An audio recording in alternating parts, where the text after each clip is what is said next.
Good morning and welcome to today's live show. Guess what? Wifey woke up feeling pretty good today. That's a good thing. But today we need to discuss what's going on with the market because we need to look at volatility here. The only unk, damn it, you're kind of right on that one. I'm not gonna lie. Yeah, everyone, shout out to Mama Bear. She is feeling better today. I think she just had she has really bad allergies. So whenever we do a bunch of activities or something outside, which we're doing a lot these days since my 2-year-old can walk again, yeah, she usually does get a fit like this. It was just a little strange. She didn't get like sick. She just was very fatigued. Um, but that allowed me to be able to help my wife, and I love helping my wife. It is one of the best things ever. It is fantastic, and I am so blessed to have the opportunity to have a wife that is beautiful and helpful to me, and I get to reciprocate. So I'm very, very helpful, thankful for that. And I thank you guys for all the well wishes. Okay, before we get into this, now I did have something to get to here in a moment, but I'm going to put it on the back burner for the live show. I can do it a little bit later on today, around 10 o'clock my time. So we might have about an hour and a half, maybe a 2-hour stream, but Thursday stream. Wow, a Thursday stream. That's crazy. We need to talk about what's going on because uh-oh.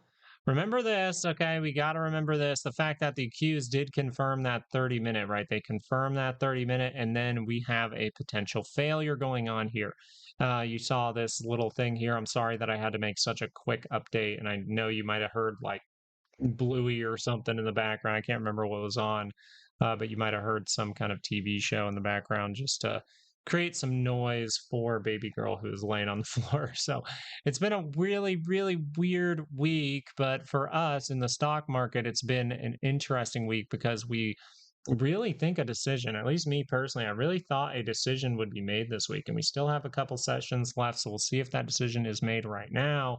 And I'm going to show you some of the confirmations that we've talked about previously that we slightly, very quickly mentioned in last night's video. Hopefully, I don't have to make a video like that again for a while because I was just rushing through it and I apologize for that, but I wanted to get out some of my thoughts and get you guys daily expected news. So hopefully you're able to get those from that video last night and you're ready and prepped for the day.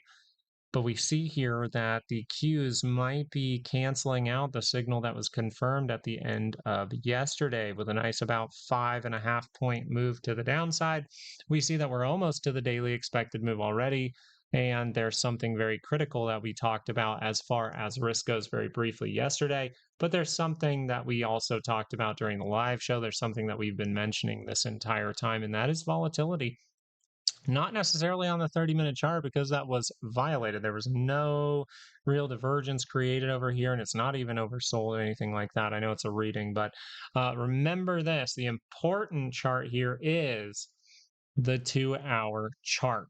Okay, even though we are dipping to the downside, we have to see this 2-hour chart be able to confirm. That means we need to see some selling today, most likely.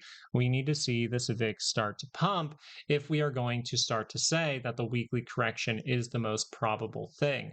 Because as of right now, we just have a confirmation from the Qs that we actually are potential to squeeze, right? With that confirmation from the end of yesterday, it would lean more towards squeezing, weirdly enough.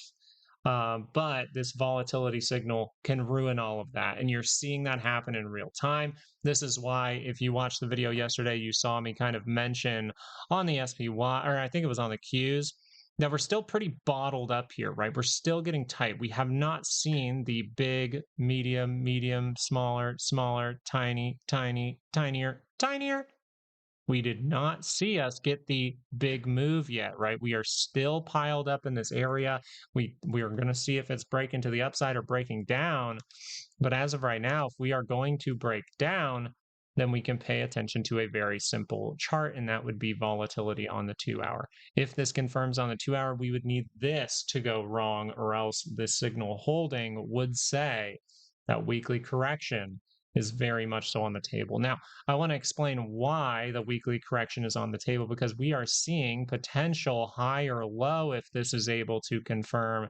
If that higher low confirms, where is it confirming? Pretty darn close to that center line. Yeah, we'll look for failures, but at the same time, if this confirms, while that is confirmed, that is the market proving in real time that right now will be the riskiest time for the market to kind of tip over.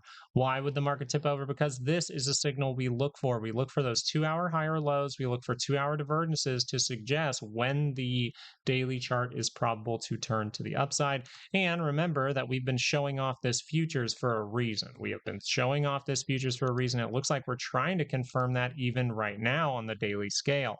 So as the market does open up here, this is going to be very important. So one thing I was very interested in before we get over to the SPY and go watch that for a moment, or maybe we watch the Qs to see if we break that low, is Bitcoin. I wanted to take a double look at Bitcoin here because we do technically, as of right now, have that divergence. We have not gotten to the trend line yet, though. So if we are going to see some kind of disturbance for a bit, who's to say we can't come down and make a triple divergence? Who's to say we can't violate that divergence and make something right over here? So we will be watching this very carefully as Bitcoin is really close to the center line. Remember that the weekly chart here has a divergence as well. So as long as we can spend a lot of time here, the weekly chart can spend a lot of time here. We can spend a whole month here. We can spend maybe even 2 months in this area and still hold this divergence, still hold this divergence. So Bitcoin is suggesting that it has potential to become an opportunity. It actually has suggested that already with the confirmation of the daily divergence. Now we're looking for any kind of rejection that leads to a higher low, right? But we did not take out the previous high. That's why we are starting to mention a triple divergence, some kind of, hey, we're tapering like this. Okay, let's make that double bottom maybe, or we could remake those signals somewhere towards this trend line. So I wanted to mention that for Bitcoin for a brief moment, but right now I think everyone's really wondering, hey, what's the SPY going to do today? That's the SPX. What's the SPY going to do today? Well, as of right now, I think that the SPY is a great one to watch. I think it's great to watch the SPY. I think it's good to be watching that 2-hour chart because remember, if you're new to this channel, a very important aspect here, and I believe it is mentioned in the full technical analysis course that is on the summer sale down in the description if you want to learn and get good at analyzing charts and then use those skills to build strategies, even a strategy I give you for more volatile markets. I actually give you a strategy for that in the full technical course, but this right here is a point that we like to make. If you are going to utilize 2-hour charts, this is very, very important. This last 2-hour bar here of every single day is going to be most likely a 30-minute bar. I say most likely because sometimes, we have half days and things like that. But overall, this is only a 30-minute bar at the end of every single day. And that's a very important thing to know about your 2-hour chart because it says the last 30 minutes of the day, if that's the 2-hour bar I'm counting on, can I really count on it? My answer would be no, you cannot. Now, this is very good when we go look over at the Qs because the Qs were never able to confirm that back to the upside, and the Qs were able to test lower levels and potentially set up a double bottom that is unconfirming as of right now. That's why we are showing the volatility signal. We're probably going to show it off multiple times. So we will be watching this very carefully. Can we squeeze to the upside? We have not seen enough to say like, hey, this is terrible. But once volatility or if volatility is able to curl up this MACD on the 2-hour chart, that's when everything starts to pile up to, hey, we're starting to see all those correction signals here. So if we're able to see a move like this, that would confirm this right here, and it would be a higher low closer to the center line, closer to going positive, which means you are at risk of your weekly correction because this turns up daily charts. Very, very clear. Hopefully that is very clear. Hopefully everyone is kind of understanding what we're putting down for today, because today's going to be very important with that signal. What can we watch for in the SPY? Because the SPY directly relates to volatility, well, we can see if the SPY is able to curl the 30-minute down. Guess what? Volatility becomes even more at risk of curling to the upside on the 2-hour chart. So if the 30-minute is able to spend just an hour or so down towards these type of levels, you will confirm down. You are by the center line. You technically do have some type of double top divergence here. You see that plainly mostly on the RSI. I think it's very clear here on the RSI. So as of right now, we are looking for, hey, do we confirm these things to the downside? We've hung out around this area. We have built liquidity. We're ready for the big move now. Are we going to see the weekly pullback that we talked about weeks ago? Are we going to see the weekly pullback as we tested the annual expected move? You remember that once we got to this annual expected move the very first time, we suggested that, yeah, we can remain up here. We'll keep doing our bullish things, make sure that that trend's not going to say continue. But at the same time, we know that this is a very critical level for 2026. We know that the Qs are at risk of at least a weekly correction, a weekly pullback when they reach these levels.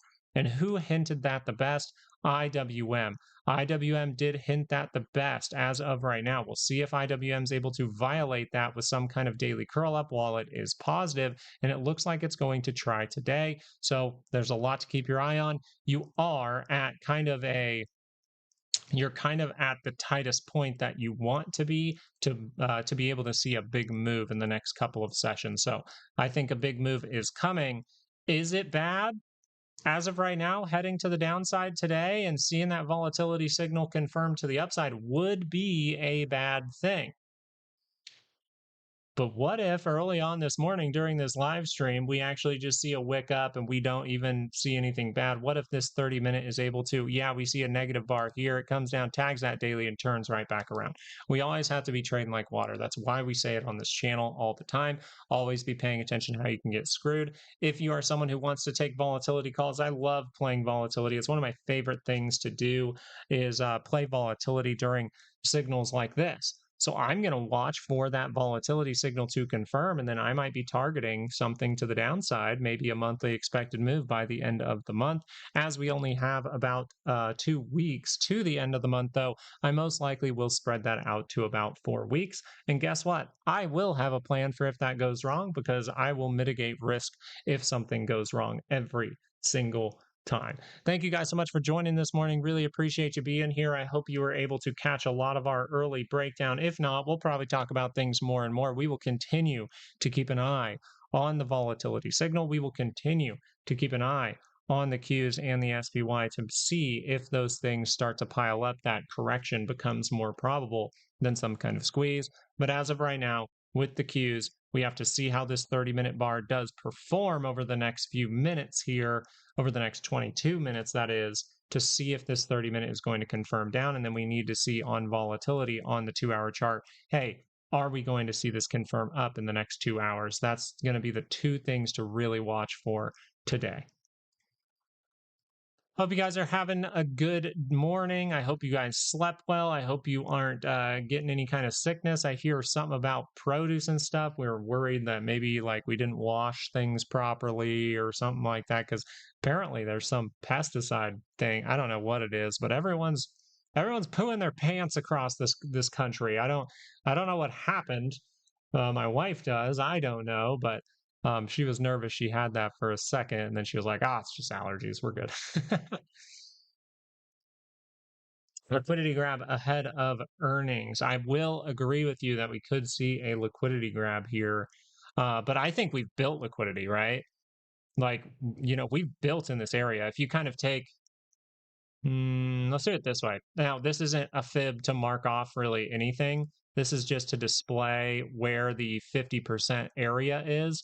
And you'll notice that as we've piled up, where are we? We're kind of right around that 50% area, aren't we? So I kind of see that as we've kind of built liquidity on our own, and a big move might happen so that money can be pumped in later on. Is that going to be a big move to the downside to have a big buy, or is that going to be a big move to the upside that leads to a potential big sell? If the SPY is able to get to 800, that's kind of where I'm at with that Columbus. Does that make sense?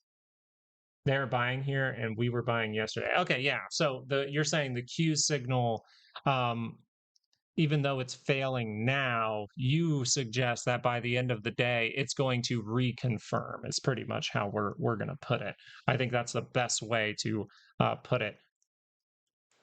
Would you agree with that, Columbus? Does that kind of, are we on the same wavelength? Thanks, Iden. I appreciate you. Okay, cool, cool, cool. Bitcoin popping nice now. You do have the daily divergence signal there. The daily divergence signal near that trend line is enough to suggest that the weekly can turn up. So anyone buying in that area, I 100% agree with you. I am not disagreeing with you whatsoever, right? On like on like an investment side of things, especially if you're someone who's been like buying at good times for the last 5 years for Bitcoin, that is a great price. I mean, look at the discount you're getting, first of all. Like, first of all, look at the daily divergence on it. And then, second of all, look at the discount, right? Daily divergence, boom. What happened over here? Well, daily higher low, even better over here. Here is probably the better one because these are all rejections. So over here looks nice. Guess what? That is one of our reversals. It curled up a weekly chart. This is our other reversal. We're seeing if it can turn up a weekly chart. Right. So very, very nice. Why pay attention to this? Weekly divergence. There is a weekly divergence here. You want to see the last few times that you've gotten a couple of weekly good signals.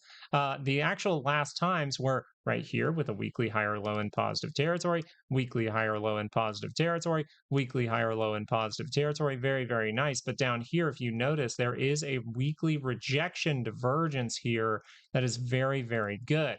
Now let's go into the daily scale and see if it matches up. Let's see if our skills came intact here. I'm not saying that they have to. I'm not saying a divergence has to show up everywhere. I'm just saying, like, hey, if a daily divergence shows up, if a daily higher low shows up, isn't that a good thing? And overall, what do we see here? Well, when we started this trend line, this is that trend line, by the way. This is the trend line you're near right now. When we started that, we made what? A higher low. We made the higher low. That's fantastic. And it curled up into positive territory. What happened? The weekly chart started to gain some steam. Now, this was kind of a scary move.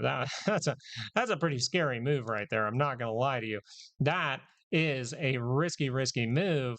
But you notice on the weekly scale that just became kind of like a wick.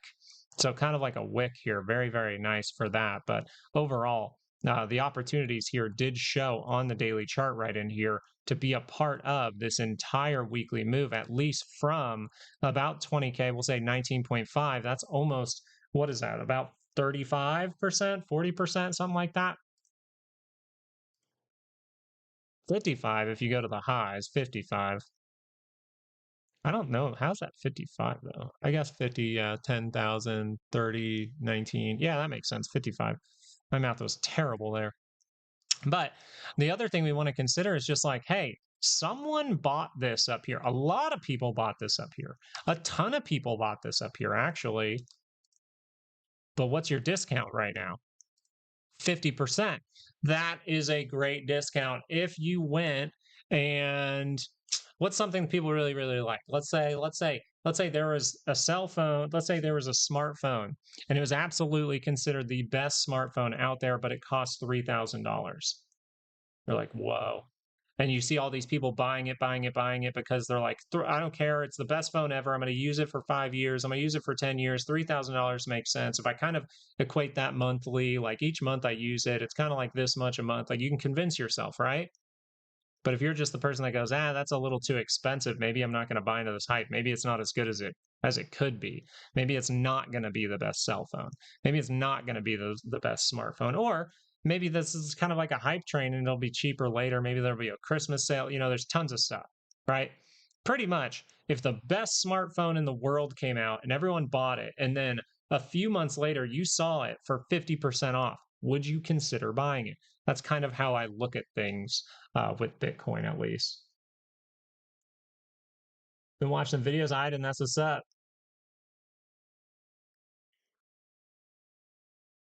Been rewatching the videos. Nice.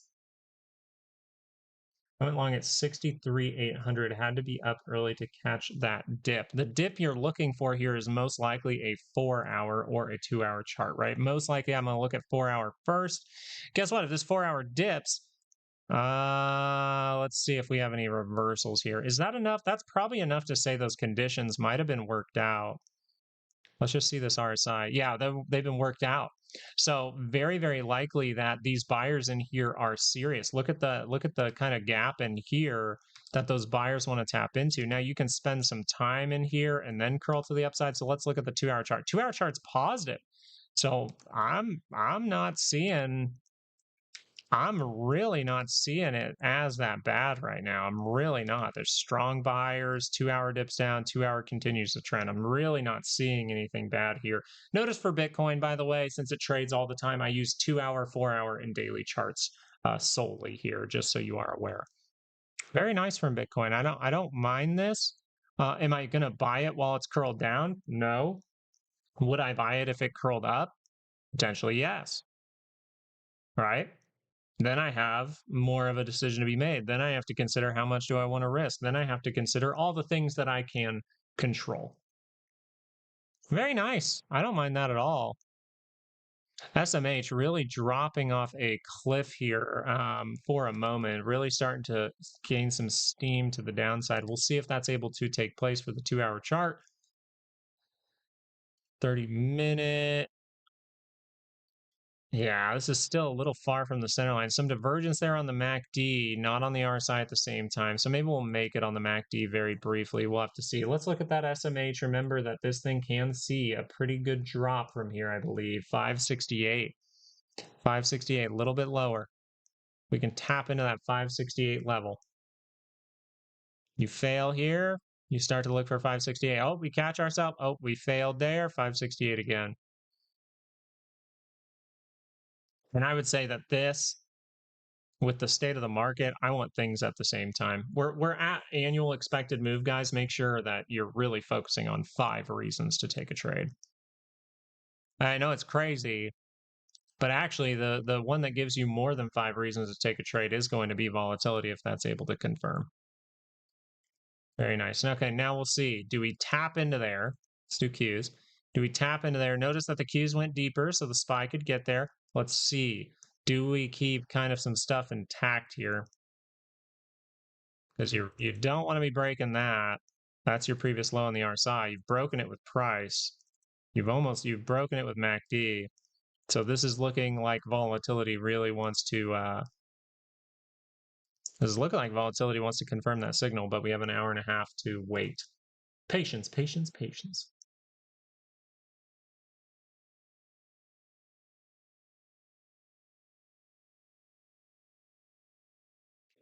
Well, one thing is this. I don't mind the statement of like markets are BS. One, you have to know that coming in. But two,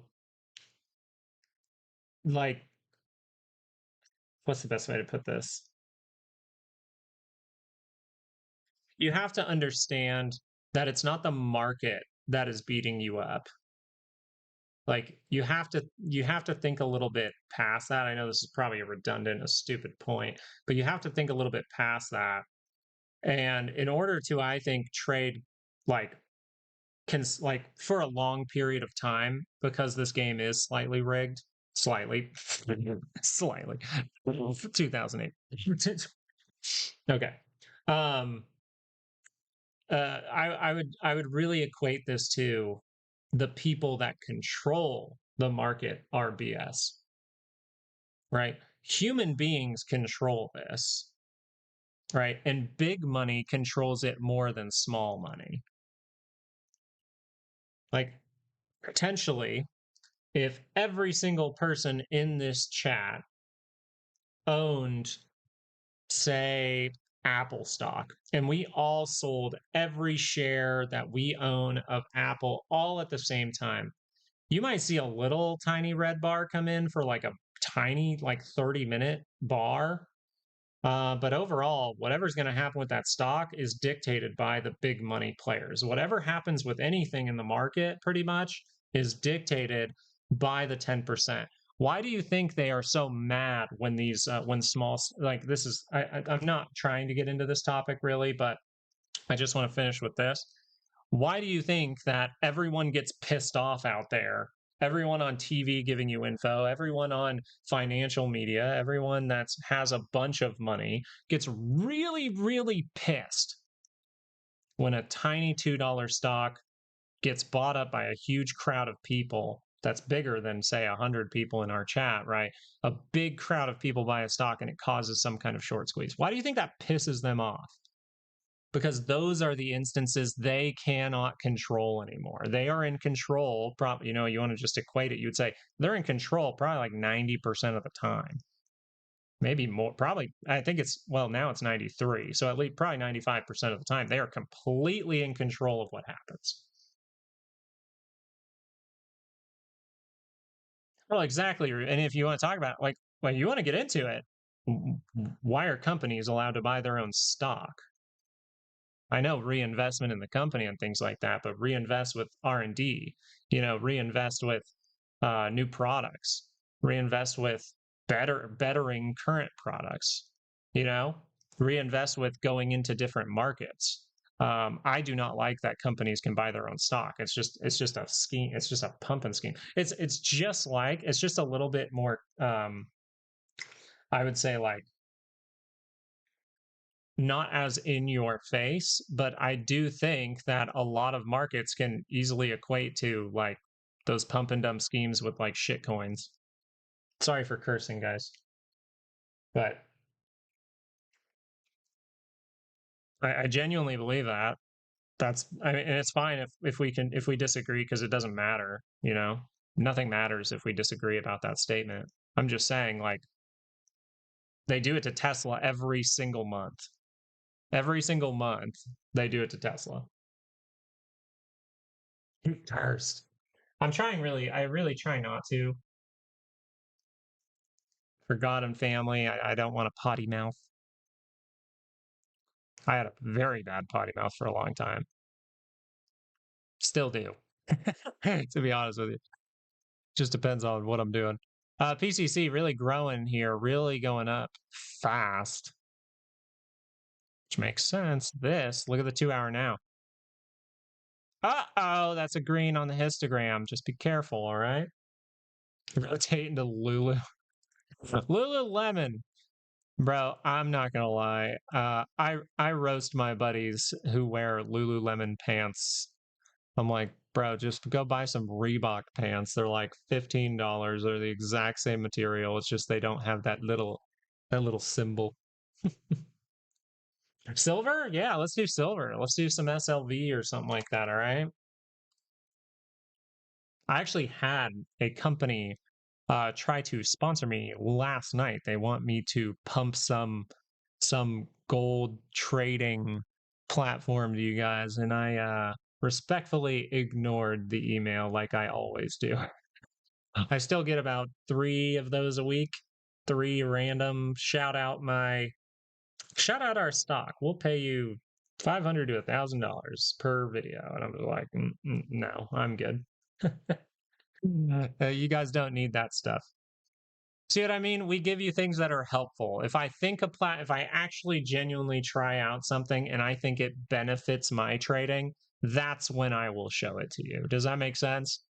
Like until I know that it is helpful, then I will speak on it.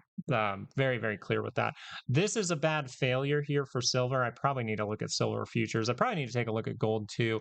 This isn't, I think we got to go a little macro here.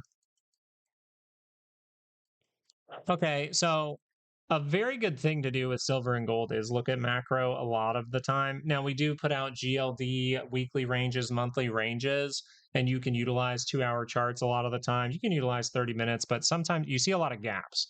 You see a ton of gaps in silver and gold. I mean, well, I don't even have to like speak on it. Just look at the chart in front of you. Like just look at gaps from here to here. Look at gaps from here to here. Look at gaps, gaps, gaps, gaps, gaps, gaps, gaps, gaps, gaps, gaps, gaps, gaps. There's gaps everywhere, dude. So I do like to make the charts a little bit bigger for things like silver, but I'll speak on it with the exactly how I normally do on the shorter time frames. Overall, what's beneficial to you here? Right? Well, let's look at this like Bitcoin, right? Let's look at this like Bitcoin. Well, that's 54% off. 54% off. We're tapping into the previous highs we just broke out from. If you were mad that you missed this breakout, well, then you might want to be paying attention right now because you can utilize your skills to see what happens next. So what could we see what happens here? The last time we were able to make a big weekly move to the upside, well, one, this was probably hard to really get into as far as technicals go because that is not something I'm happy about buying. Instead, I'm going to let it show me what it wants to do, show me what it wants to do. If this just kept falling, I'm glad I didn't make any kind of decision. But considering we made a higher low, which is one of the reversals I really like to pay attention to, I could have said, hey, I'm going to potentially buy this, and then I'm going to target what? I'm going to target a monthly or weekly expected move. Now, I don't have weekly or monthly moves for silver. It's probably something I need to add, to be totally honest. I might actually write that down. Because this is a pretty good one to have. We already do GLD, but overall, I'd be looking for something. Was one of our reversal signals over here. This moment here, if we did this and we did this, and then you see a higher low, guess what? Boom, target that monthly expected move, target the next weekly expected move, right? If you're doing a shorter time to expiration, it depends on a lot of factors, right? How you like to trade and things like that. But if we see this come down like this and create that divergence, and then confirm to the upside, guess what? We can start to go to the upside for a brief moment. We want to consider, though, what's important, right? We talked about this, I believe, early on this week, or maybe it was last week during the live show. What's the move I'm looking for, right? If I'm saying there's a divergence here and the weekly's in a positive trend, then I might be looking for us to beat a previous high, right? So I want to consider, what does the weekly chart look like? What should I be looking for here? It's most likely lower high. Yeah, see, it's by the center line. Technically, if this would carve out that divergence right now, maybe it makes triple, right? You got to be paying attention to those failures and things like that. But technically, this says we could still go test this level. Now, do I want to put my eggs in that basket when we've dropped off 50% from that high? Probably not. Do I want to do, even if we're dipping into negative? I know we're really close to the center line, but this is going to take some time to form. We'll see what happens here. But if that weekly crosses up here, I think, yeah, I can pay attention to this. I can say, yeah, that's possible. But is that going to be very difficult? I think so. So I think here, lower high would be the best thing to watch for. That's my opinion. We mainly talked about that because of a flood of selling. When you see these floods of selling, you have to consider that we are more likely like, hey, if we figured it out right here, then it would look a lot better. We wouldn't be down 50%. We'd be down like 35. What is this? 40. Still pretty deep. Once again, still pretty deep. So as of right now, if this weekly is able to cross up, hey, yeah, we can test the high, potentially go make a new one. But because of the flood of selling, I really want to watch for a lower high probably. Now, if you're able to take out some critical things, right, I would just say, hey, what point can I at least watch and say, hey, if this is going to be a continued good move, well, I probably ought to take out $80. I probably got to see this thing scream and then keep that trend good. That's how I'm seeing silver as of right now. Look for daily divergence, daily higher lows before making decisions macro scale wise, because you're seeing some pretty quick selling, right? If we just continue to do what we've done, the daily cross down, wow, that's bad. The daily cross down, wow, that's bad. Even here, the daily cross down, that was pretty bad, but it carved out the higher low.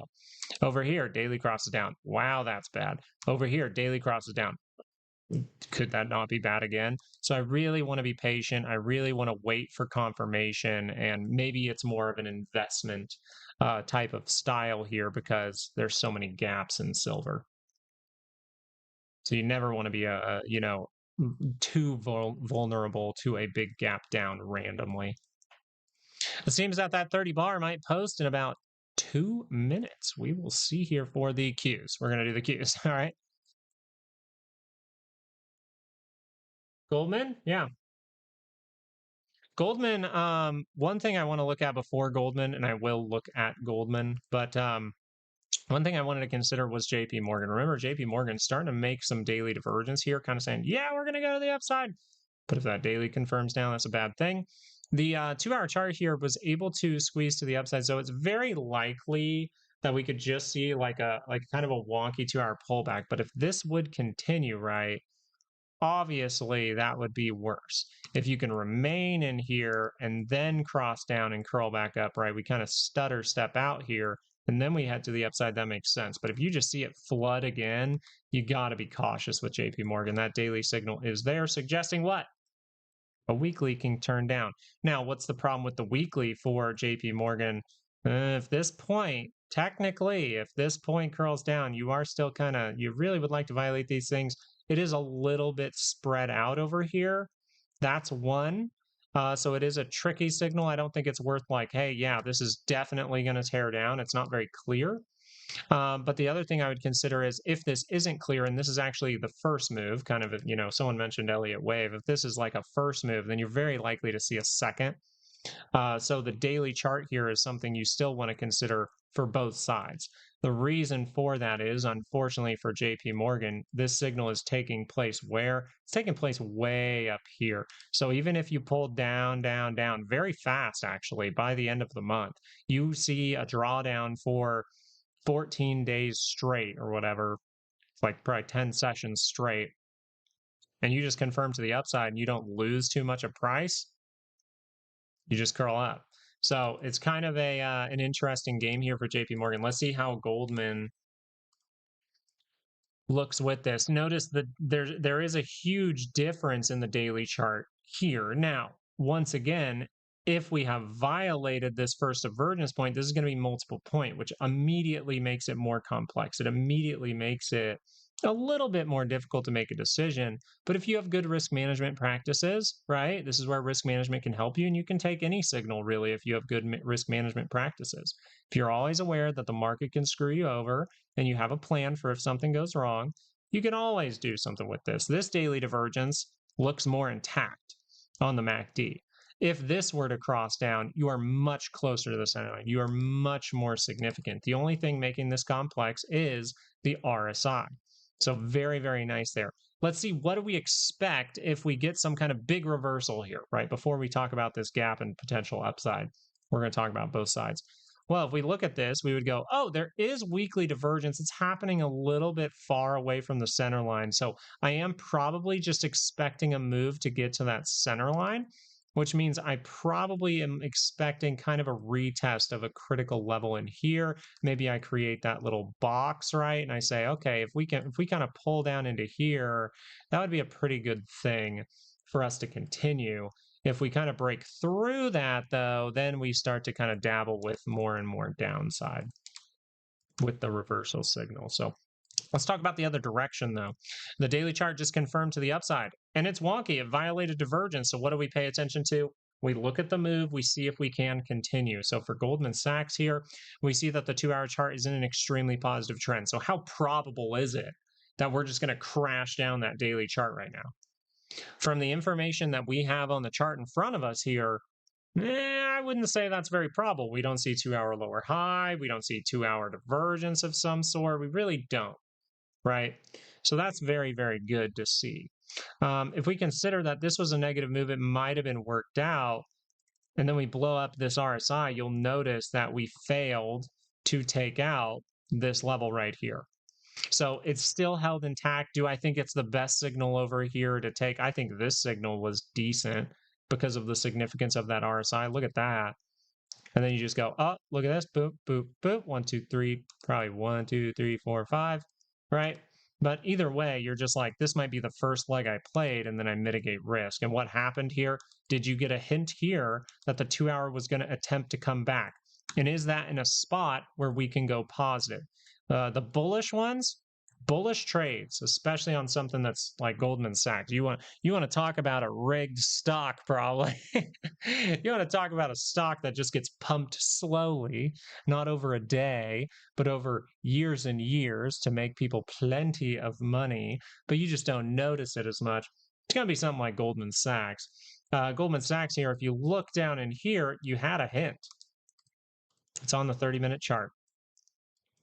See, once you get good at it, you don't even have to look. You can look at the 30-minute chart and kind of just be like, yeah, there's probably divergence there. And guess what? You can double check and you can go look and you can see here that we have a downward move. We probably even would have a weekly or a monthly expected move. We went and retested around that $1,000 mark. You see the divergence. You see the divergence. Let's blow it up. It's not the most significant, so I understand not taking a trade with it, but you do have it there. You do have it. This is where things start. That's a trap signal. That's a bear trap signal, right? Divergences are bear trap signals. Higher lows are kind of changing trend. They can be trap signals in certain conditions, kind of like 2025 at the annual expected downside move. That was more a trap signal because people really expect it to continue. Here, more so than not, more often you'll see divergence as trap signals, and you'll see it around moves. So, what are you doing right now? Your 2-hour pulling back, your 30-minute pulling back. I don't think you have 30-minute divergence even.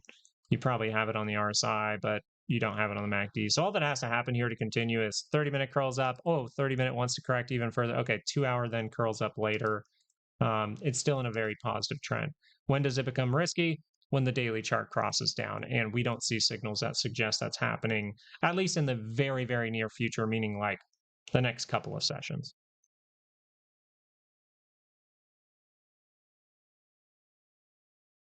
Oh yeah, that's why you don't play earnings. That's why you don't play IPOs. You don't play, or at least me. I'm not going to speak for you guys. I'm not going to tell you what to do. You do what you want to do. I'm sure someone out there is actually pretty successful with IPOs in either direction. I don't know. Um, Me personally, I stay away from IPOs. I try to stay away from earnings. I'll play stuff for fun, right? I'll throw, $1 to $500 at something for fun every once in a while. Um, but overall, it's like earnings, bad game to try to play. It's a losing game because someone knows more than you do, and it's a volatile moment, and they can use that against you. Bad. Don't like it unless unless it's very obvious that like this stock needs to pop off for the SPY to confirm this very simple signal, which are very unique circumstances. Um, then yeah, it's kind of like that. Like if I see SPY has daily divergence, and then I see a Apple earnings on the day that it looks like we need to confirm that, then I might think about taking a fun play on it. But IPOs, earnings, big launches of things, usually you'll see the move before, usually you'll see the move 2 weeks after. Usually, it very rarely is like the day of something really important happening is going to be the day that you get everything right. There's way more risk with events like we talk about Fed days. When Jerome Powell was talking, we always talked about those. There are times where you can just go outside and touch grass and have a great day with your family and just be like, it's just not a trading day for me. Yeah. It's like if you went up to a roulette wheel, right? And you went in and they randomly replaced all the roulette wheels with not whatever 36 numbers or whatever it is, but instead now there's 50 numbers. You'd probably just be like, that's kind of difficult. I'm not going to do that. You know what I mean? So cash wise, I'm still pretty heavy there. I still Target is still there. Target is still probably my main hold. I kind of took a big stab at Target and the money grew very, very nicely there. So I still have Target. I was looking at Nail though. So this is the next one I'll be looking at. I really like this so far. I like to, this is my like 3X one that I like to buy and hold. I won't hold it terribly long because the moves are pretty quick. But as far as it goes, like I mitigated risk and started to do options like pretty much a year, I think, after I started this channel, I did all that. Was it 2023, 2024, 2025? Where were the weekly signals for SPY? The last weekly signals is where I just kind of was like, I can't do this. What year is this? Yeah, 2025. It might have, and I think I was getting out all throughout in these areas here.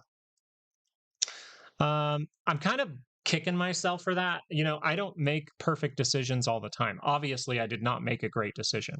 I should have put my investments back on here. But the fact that we saw a negative move and I kind of thought like, hey, we still can make the lower high kind of negated me making that decision, if that makes sense.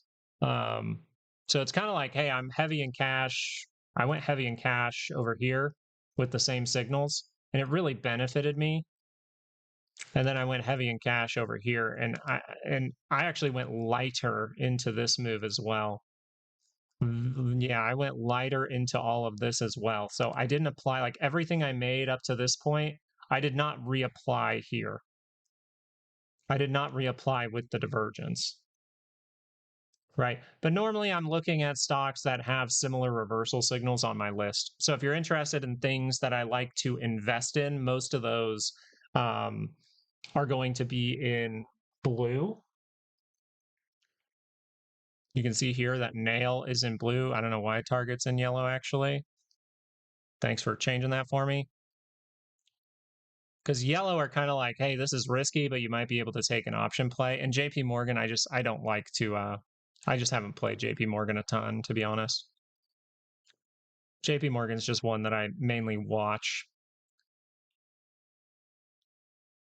But yes, the one that I'm looking at is nail. I'll analyze it for you if you want to see why I'm interested. Do you want to see why I'm interested in it, Grumpy? Do you want to see why I'm interested in nail? I'm going to use HGX to analyze it. Let me go grab a water real quick, and then I'll see. Okay, Grandpa says, yeah, Grumpy, you want to see it? All right, we'll do it. Give me a sec. And then we'll go look at Target. Let's look at some investing stuff, all right? And if you guys think you have any investing opportunities, let's look at it today. That sounds like fun. Oh, give me one sec.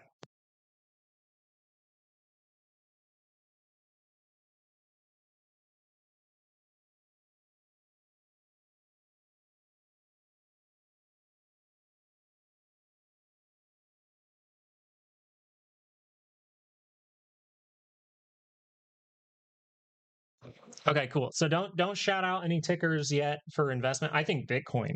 I'm glad that we looked at Bitcoin then. This is kind of on par. I think Bitcoin, if you want my honest opinion on Bitcoin, I think that this price will be a fantastic opportunity. I need to go look at Twitter. I haven't looked at Twitter in like weeks, honestly. Sometimes I use Grok for some things, mainly for like Pokemon cards, uh, which I won. I won with $6. I won two things worth,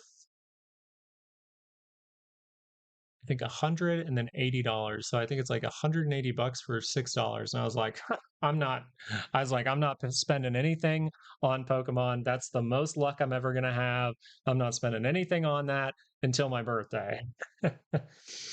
I think Bitcoin looks great as an opportunity here, but we already went through that. You guys know why I think it looks like a great opportunity. If that daily curled down, I might mitigate for a moment because of that trend line, just in case we break and something terrible happens. But if we just got a daily pullback or we remade like a daily triple divergence, screw it, I'm talking about it. Let's just go for it. Like this weekly signal,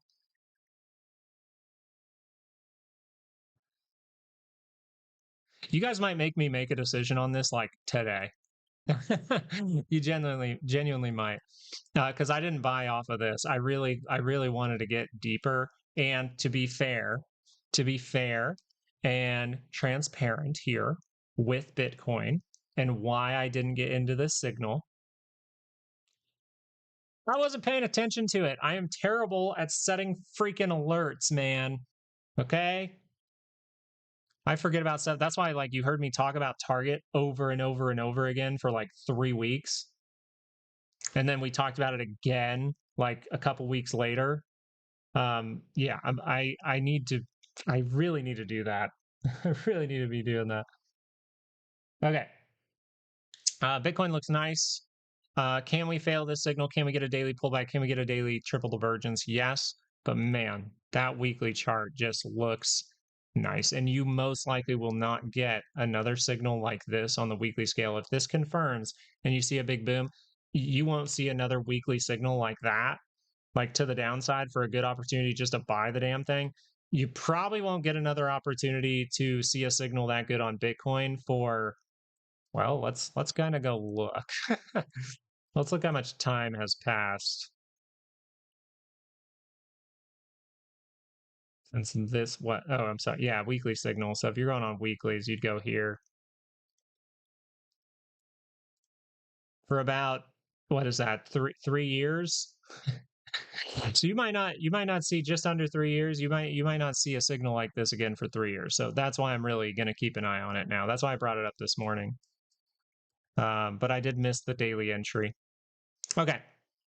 First one we want to go over was why I like the nail trade, why I like this right now, potentially, right? But we can't analyze on the 3X. So I analyze on the HGX because this is 3X. You see up here, it says 3X. These numbers can really mess up the signals, because if you see a sell-off, it'll sell off harder on nail than HGX. So I want you to be very aware, since I am talking about this and I am talking about something that I am potentially going into. I want to be very, very clear with 3X ETFs. 3X ETFs means that you have some sort of leverage. When you have some sort of leverage, if it goes wrong, if you get it wrong, you can lose money quicker. This is the same with options. If you really want to think about options, if you buy one share, there's one share worth of risk. If you buy one option, there's almost 100 shares worth of risk. Just so you are aware, I want people to understand the risk of trading, to know that, one, you do not have to do things all in one go. The very important thing as far as risk management right off the bat is, if I have $10,000, I do not utilize all $10,000 for options, okay? For highly leveraged things, you should not be using massive amounts of money, okay? And I don't know what that looks like for you, where your life is at. If you have 10, if you have 20, if you have 50, if you have 100, we do talk about that in the course as well. I tell you those practices very clearly. Hey, 10% goes to this, right? If I'm going to do options, I'm only going to use 10% of my entire cash, okay? Or maybe, since if you have a portfolio and you have cash, you can either do it, hey, I'll use 10% of cash, or the value of your portfolio, however you would like to do it. So if that is something that you need, risk management practices, managing a trade, if you're someone who holds on to trades and they go wrong a lot of the time, there is a section for that. And if you want to see that, if you want to see the curriculum, guys, there is still the, what is this one? Hold on, something funky's here on my YouTube. Hold on, cancel upload. The heck? Some video is trying to upload on my channel. What the heck? Did someone get my password? Heck's going on here? Anyway, I think it said bottom signals. Let me do this. I'm gonna post the link in the chat for you. All right. If you want to see the curriculum, you don't have to do it right now, but maybe just like copy and paste it onto a notepad or something like that, or go look at it right now if you're interested. And just seeing the curriculum.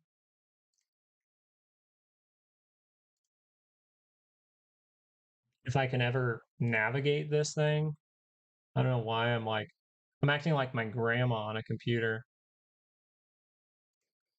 And then we'll get into the investment. I know I'm kind of like putting a total damper in this for a moment.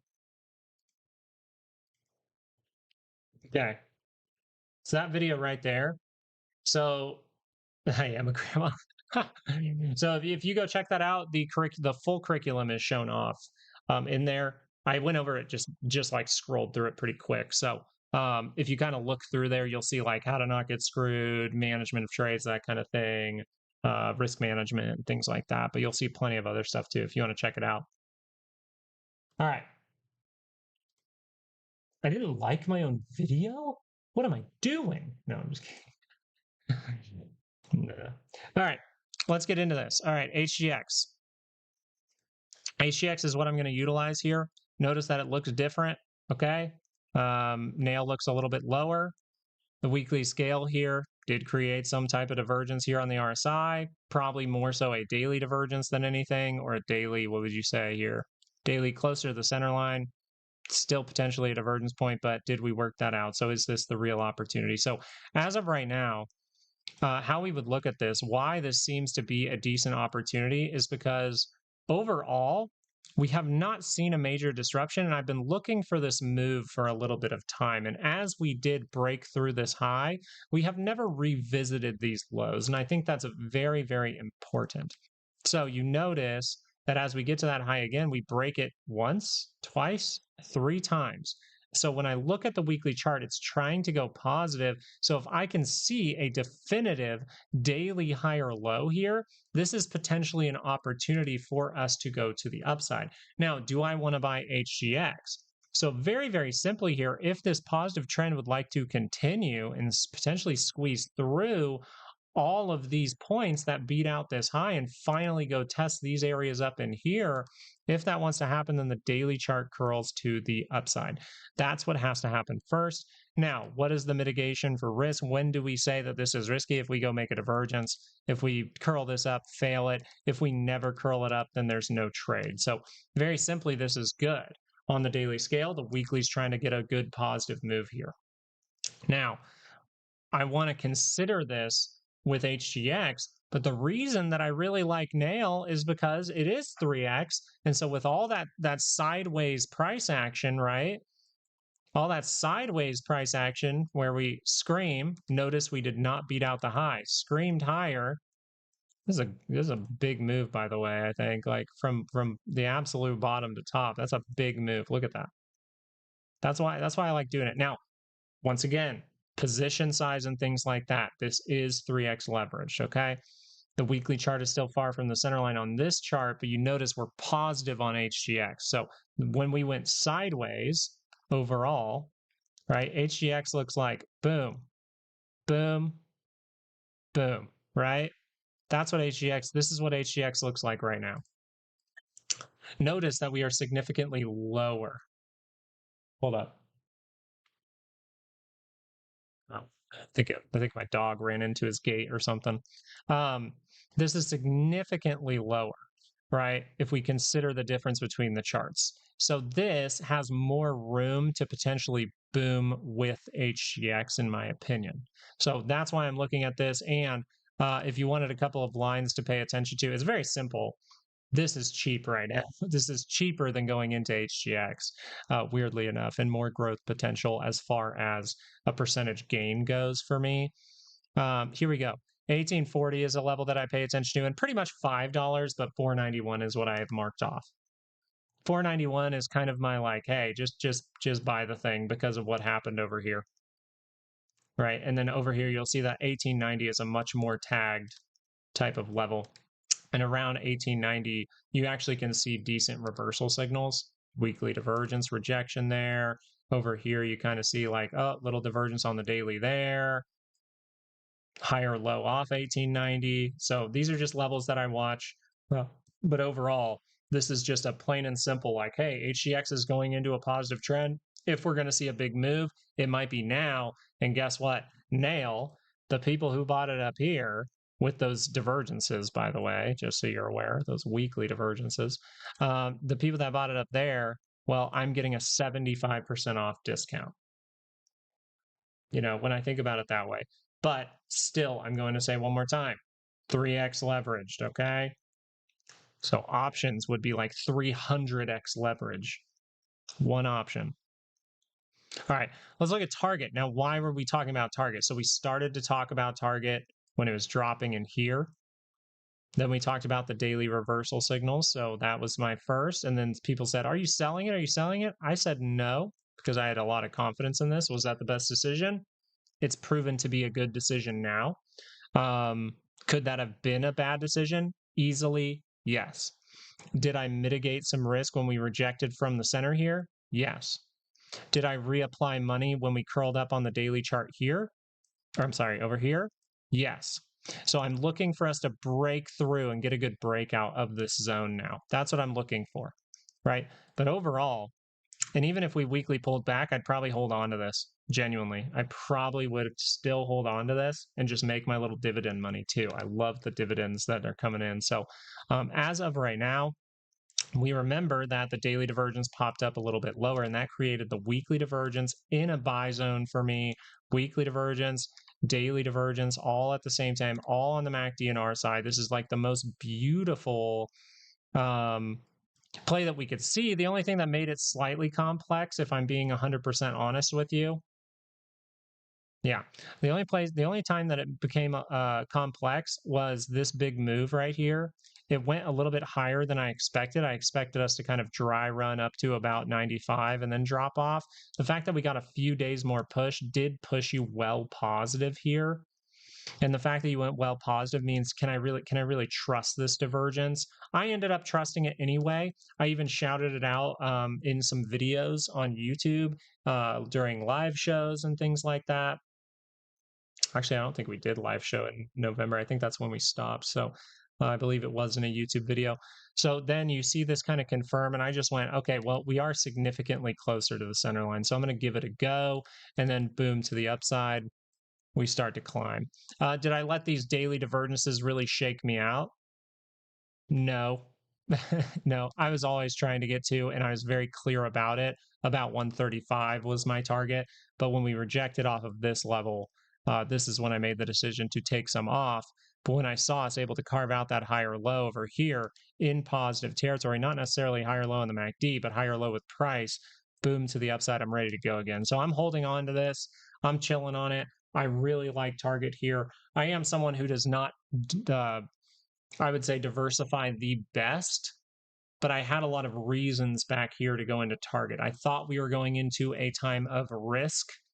I thought with the potential crash signals, with us going into negative territory, even at some point, and with the potential for rolling to the downside, I thought that groceries would gain value. I thought that less people would be interested in heavy end products that aren't really a necessity. And I figured that Target is something that is a necessity that people would go into with these signals. That part might not have been 100% correct, but the signals still benefited me. So my narrative behind these signals was not necessarily correct, but my practices with technical analysis still was able to put this in a good decision-making opportunity. Okay. The other reason that I bought Target was because we go to Target. We buy diapers from Target because every time we spend, we look for this. My wife used to be a couponer before I met her. Found that out. That was funny when I had to move, 6 tubs of laundry detergent and toothpaste. Not joking. And when I say tubs, those black tubs that are really wide, like the size of my desk with the yellow top on them, just full of toothpaste, toothbrushes. I think she didn't have 6. I think she had like 4. Uh, I like it. It's nice. We never have to buy those products. It's fantastic. That being said, we go to Target for diapers for the girls because if you spend $100, you get $30 off. So my wife loves to go there. I'll take the girls there. Of course, they buy, diapers and stuff. And then my wife probably looks around. She's very good at not overspending or anything like that, which is very, very nice. She's a good one, guys, man. Lucky man over here. Blessed man over here. So for now, this looks like it's in a great positive trend. I see no reason to really believe that this will just crash down all of a sudden. That being said, I really would feel more comfortable if we took out this zone before seeing some kind of weekly move to the downside. Yeah.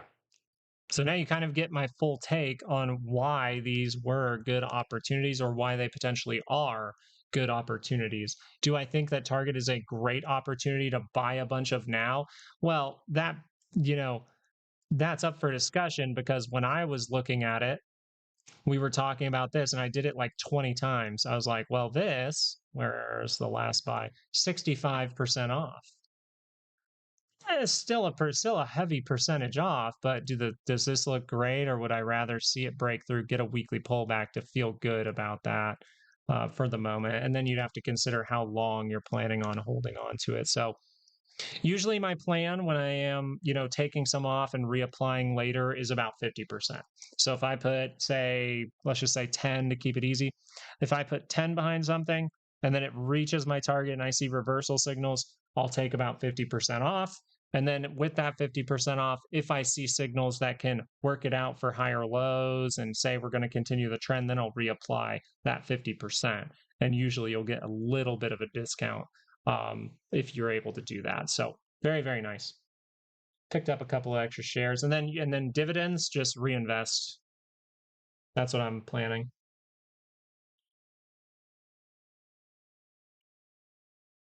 I'll shout out my wife forever because I was an idiot for so long.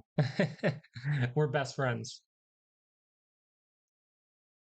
We are best friends. That's it. Thursday nights are a game night. So I will have those daily expected moves out for you Patreon members. I think I apologize if last week it didn't post. I think I saw a post up and it like didn't post or something.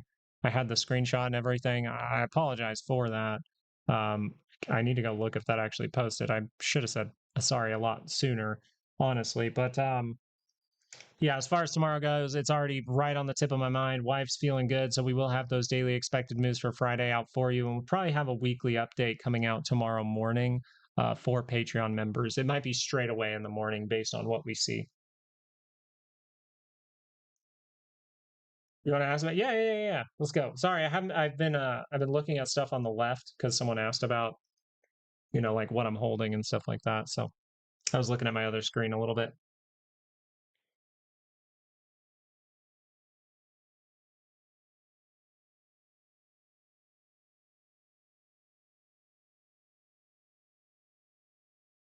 Gold to 60.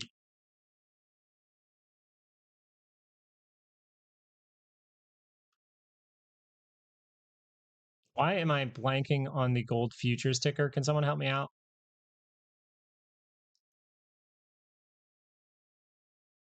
We can look at INTC. Give me the, I don't know why I'm blanking. Someone help me. BC, that's it. That's it. That's the one I look at. I don't care what it's on. He thinks 3,600. I'd agree for the same reasons of silver. This is a pretty good drop, guys. That's 30%. Pretty quick. Not terribly quick, but pretty darn quick for the weekly scale. I kind of agree with that in some fashion. Like we do this, we counter move, then you come down into about 3,600. Maybe we make reversal signals around there. Maybe we dip down into there now. Maybe you just can't figure it out. Let's look at daily. Yeah, the daily divergence on the RSI holding. If you can hold a triple and set it up for the RS or for the MACD at the same time, but it's just so tight, isn't it? Yeah, it's just really tight and still low. So not the most confidence in that. I would say that he is. I think that's a credible analysis. Thank you so much for helping me with the GCs. Yeah, I think that yeah, that makes a lot of sense. I think 3,600 makes a lot of sense. But you would have to say if this curls up here, if this randomly goes like that, you wouldn't be saying it for that point. You would be looking for a rejection like a lower high. If you see lower high though, 3,600 looks like pretty much exactly where you'd want to go into. So I'd actually agree with him. I'd agree with him. And then if this weekly curled up, I would say, hey, I disagree with you right now. And then if the weekly confirmed back down, I would agree with him again. All right, I'll flip flop on that one. I don't care. Oh, you're good. You're good, Aiden. Any ticker that looks like that, I'm not. I don't look at it. I really don't. Any ticker that just looks like fishy, even if it's something legitimate, I don't care. I just don't look at it. All right, let's real briefly here, guys, before we look at a few other potential things that you guys are pointing out for investments. Let's look at what's going on with the SPY, and let's especially look at this. This is the first thing we need to look at. Does the 30-minute cross down? Does the 2-hour cross up? Now, one thing to be very, very careful about with the 30-minute chart right now for volatility is we are looking for the hint from the 30-minute that suggests that the 2-hour can curl up, right? Because if the 2-hour curls up here, risky business. Weekly correction starts to become probable. So what hints can we use? We can use our skills. We can use a shorter time frame to see what the momentum looks like. And then also we can look at this and go, okay, what could shape up that could be risky in the near future? What could shape up here in the near future is what if we curl down into here and then you make that divergence point? Now, The reason for that is because you're curling down in negative territory. You try to go positive, but if you carve out that divergence very quickly, maybe by Friday, maybe by the end of the day today, then we will have to consider that confirmation and say, man, that's risky. That says the 2 hour is going to try to go, right? So I just want to have that on your mind. But as of right now, this signal is not confirming. Very, very nice. Let's go look at the Qs off of that weekly move. Qs need to reconfirm this fast. The Qs need to reconfirm this fast. You have technically not violated the divergence completely here. Technically not even divergence. You technically have not violated this move on the RSI. So I still would like to take that out, but I know I misspoke and said divergence, but if you take multiple point into consideration, these points are divergence. This one is not. I still don't want to take that out. I just feel like it opens doors. So the Qs here, if you can curl up the 30-minute, we need to squeeze. You need to see a squeeze out of these conditions or volatility is just looming.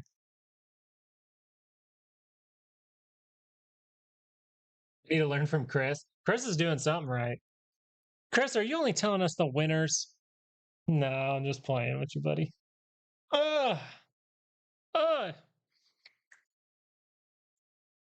Chris, there's too many moments of Chris shouting out his plays. He suggests he's only giving us the winners. Maybe he's on a hot streak. We'll see. I need a squeeze. I personally don't like to need something. I know that every trade kind of needs something. I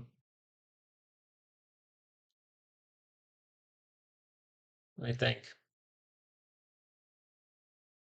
If I'm managing risk, though, the word need is a little bit. I say need all the time, though. Who am I kidding? I'm trying to act like, oh, yeah, this need language, this, that. I'm like, I say need all the time. I'm like, we need to squeeze here. If you want to get out of those, hey, correction type signals, you just broke a 30-minute low. Like, you do need a squeeze here. No, I took a big L 2 days ago. See, there you go. Even Chris, see, that'll make you feel better. Right? Who's that? Grandpa? Or no, not Grandpa. Damn, son. What's it? Damn, son. How'd you find, where'd you find this? I don't know. Held cues overnight. Hey, that is something a lot of people could, that happens. This is not a bad, I'm telling you right now, that Q's buy at the end of the day yesterday was not a terrible decision. Just sometimes goes wrong. Sometimes it goes wrong, and I'm sorry about that, Grandpa. I'm sorry about that, Grandpa. Oh wait, no, that's the Grandpa voice. Why did I do the Grandpa voice? I'm tired of this, Grandpa. Will peak? Well, I've been saying that I think IWM is going to peak like now. I've been thinking that for a long time. It's starting to violate what I think. Right? We've talked about it not like that. We've talked about it like the chart presents itself. That's important. What I think can be different from a chart. That's very, very clear. What I think doesn't really matter. What matters is your skills. What do you see in front of you? Your risk management, your 5 reasons, your controlling of what you can control, your decisions based on what you can control. But I think IWM, seriously, I've thought this for a little bit. As we get to these annual expected moves with daily reversal signals, I've been overall like, yeah, around this area, IWM's risky. Doesn't mean you can't take plays though, right? Look at Chris. Look at Chris out there. He's taken a loss, recently, but he's also had a few great trades. So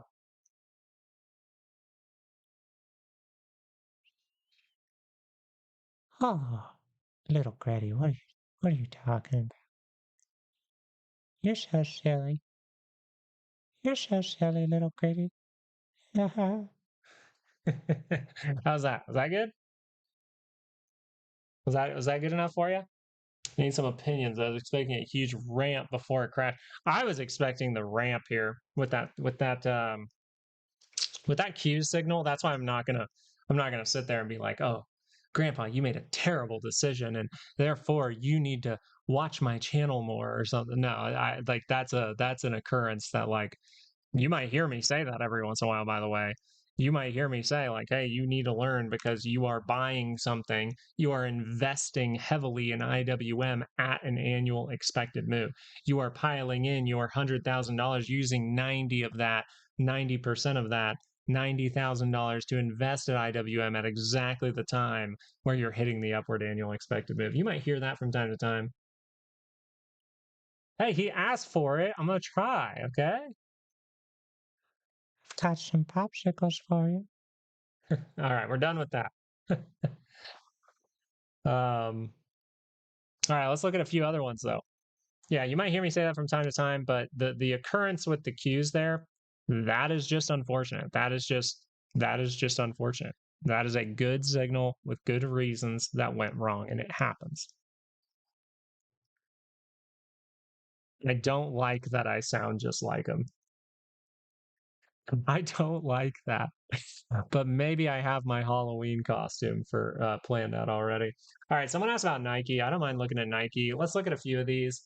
Hey, Shrini, thank you so much for joining us. And thank you for subscribing. Appreciate you, buddy. Ooh. Ooh. I remember this time. I remember we were really looking for some interesting things here. The Nike, ooh, I haven't looked at this since we looked at it. Yeah, here with the divergences, I think.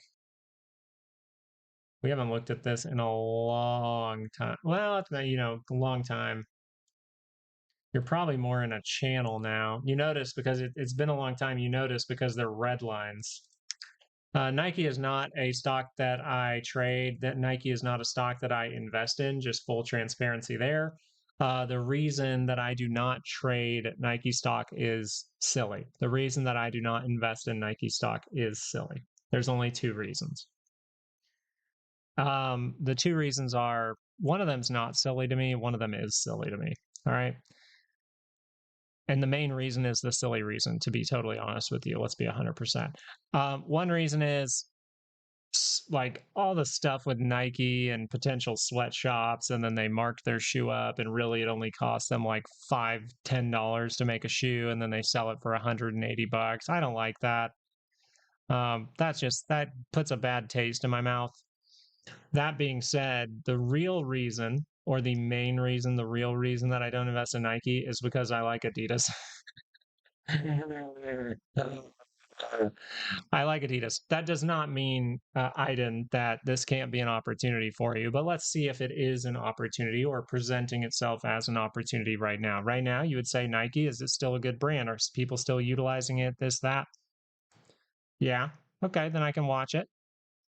It is a shoe company, so you'd want to ask that question. For the most part, shoe company.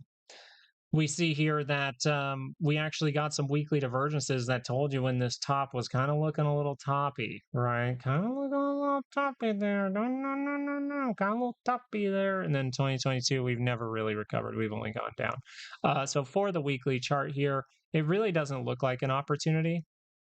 But from the investment perspective, you would say that we haven't been to these prices since 2014.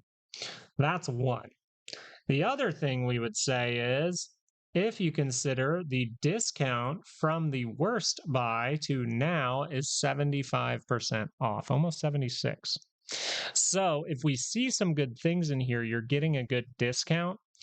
It's a pretty stable company overall. Sure, it's probably been affected a lot by like what? Inflation, tariffs, consumption in some way, with people going more and more and more towards credit cards and this game continuing on credit cards for a long time.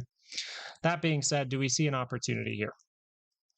So right away, we're like, all right, massive discount, but do I see enough to have a reason? Notice the difference here. Target, massive discount. Still waited for signals. Nike, massive discount. I'm still going to wait for signals. So what signal am I looking for here? I'm looking for a weekly divergence, weekly higher low, if that's able to form, right? Can we just kind of flag out see a little drop, and then spike to the upside? Can we just flag out, get up to the center line, curl down, create that divergence point? Because that would be awesome. Then I'd have something to say. But as of right now, I don't. How would the higher low probably look? Higher low would probably look something like this point or this point. You either come up to here, you go positive, and you curl down for that higher low. Boom, boom, opportunity. Yeah, it's not going to be the best price. Oh darn, you only got 60% off, not 76, right? I don't want to be bottom chasing anything like that. I just want what I see as a good opportunity. The other point's way up here. So you get a mega squeeze. It probably takes some time right on that daily scale. Create a little reversal signal in here. Then you dip down. And this can be a mean dip from here. And then you kind of take that thing over there. That would be your higher lows. Divergences, riskier, but also better price. So if we just do that thing that we first mentioned, I would like that a lot. Why? Why do I like this area, by the way? Because of right here. We actually have something right here to point to, right? This little pile up here back in 2013, piled. Then we went 2014, we curled to the upside, right? When we curled to the upside, you saw a boom, right? You saw a 65% move. That's very, very nice. Let's just put it that way. That is a very, very good move. So there are people who, if they're holding on to this throughout this entire turmoil, are pretty much like, hey, if I didn't just pocket dividends, then I'm even, right? If I had $100,000 invested right here, you know what it's worth? Let's do some good math. Let's do some quick math here, guys. If I bought a stock at $44 and then it went up to $160 and then I held it till it went all the way back down to $44 with say I bought with $100,000, how much money is that worth in my portfolio? You know, kind of just keep it simple. Simple math. Well, it's worth $100,000. I'll look at Intel. Yeah, I got you, little Gretty, just because you made me do that stupid voice. And I crushed it. 100K, exactly. So, uh, you know, I don't think it's a bad spot.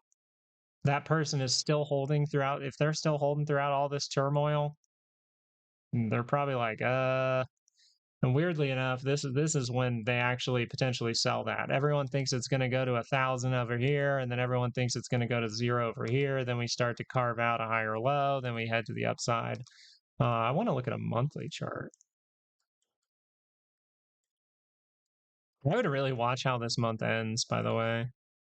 I don't do analysis on monthly charts often because you don't get a lot of data for them, but I believe my belief in technical analysis, and this is a belief, this is not a fact, is that I think it's more so a fact on the weekly to 30-minute, but once you start to really look at like a monthly scale, you kind of have to take it with a grain of salt because of lack of data a lot of the time.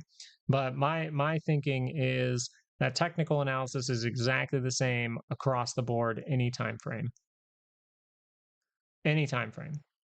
And I believe that with the monthly, it's just I've never been able to like test it consistently. So overall, though, you notice that we're violating any kind of making of reversal down here.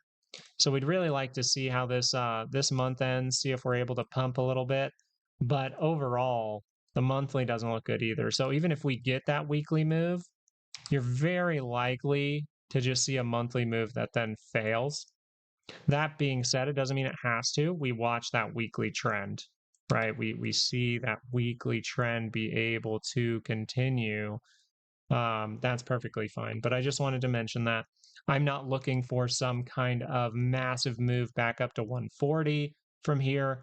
I am looking for probably something in the range of $100, which would be a great gain, you know, from here. But it also would be a great gain if you did this, right? $100, take it right in here, 70, boom to 100, about a 50% gain. We like that. So I just think you need time to let this develop for Nike. And that's me personally. Need time on that weekly chart. The monthly chart for the dollar here. Notice we like to go negative, go negative, go negative, go negative. But a lot of the time we see a pretty darn sizable move. Every time we've gone negative here, we test the high or we go make a new one. So weekly, was it daily pullback? This daily crosses up by this this weekend. You got to be aware that you have daily on the dollar. This is for investment purposes, by the way, because you might go into a correction here, might get opportunities soon on the weekly scale for an investment. We notice here that the dollar is curling up potentially on the daily. Not right now, but if it did, we know that the risk is there. Now, this is taking place at the same exact time that IWM has major reversals by the annual expected move. Doesn't mean right? What's the trap behavior? Dollars up and the stock market going up at the same time as trap behavior. The big thing here for 2026 for the rest of the year until we see some kind of weekly drop, and then we'll have to reanalyze, but the big deal here is you already had the dollar bottom and you're already in that sequence of the dollars going up while assets like the SPY, Qs, and IWM are going up all at the same time, right? So if all these things are going up at the same time, it's very likely that those guys that someone came in, they were kind of mad at markets. And I go, you should be mad at the people controlling the markets, not necessarily the market, right? Because the market includes me. I'm in the market. What the heck? No. You need to consider these things because a lot of those guys probably behind the curtain are offloading in some fashion. Where are they offloading? I would probably say semiconductors over time here. I think semiconductors over time. You see that move from like, well, we added SMH. I would probably say that yeah, this is probably being offloaded in some way right now. Just to be honest with you, just because it's such a boom that you can't say that if they were a part of this that they're not going to take profit in some way. Now we have to see, does it confirm up? Does the dollar move at the same time? We're going to put out more of those macro videos. All right, let's go look at Intel before I forget. Ooh, oof, that is really significant. Look, when I look at significance, yes, the MACD is plain and simple, easy to see, but I really like significance on the RSI, the relative strength. That's a crazy divergence right there. This to this. Wow, that's a big gap for a daily chart, man. So what does that mean? This tells us, where's the weekly at? Are we going weekly correction? Are we going weekly pullback, or can we reverse down? Well, look at this, weekly correction, weekly pullback. So where would I be watching for Intel? Not down here anymore. Put that there. And then we look at what bars are around there. And really, it's this whole section. So that's kind of unfortunate, weirdly enough. It's probably a monthly bar.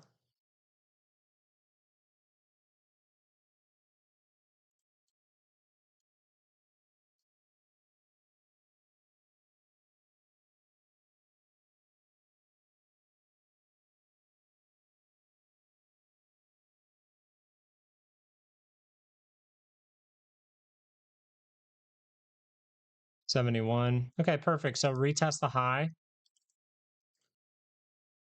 So I really like this. Pretty much $70. $70 looks pretty good. Monthly's in a good trend. Weekly's in a good trend. Daily's saying, hey, I'm about to maybe go into a bad trend. Weekly crashes down into here. Weekly curls back to the upside. That will be a significant move for the weekly, but overall, you'd say that's probably the next opportunity. Dropping off pretty fast. I would like to see some stutter steps. If we don't see stutter steps, that's where it's kind of like, if we just see like that, that's kind of scary.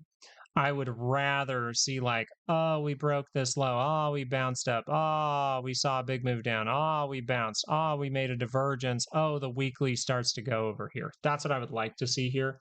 It really depends on how it develops, right? I can say, oh, when the weekly gets to the center line, it's very likely an opportunity, but how it develops is very important.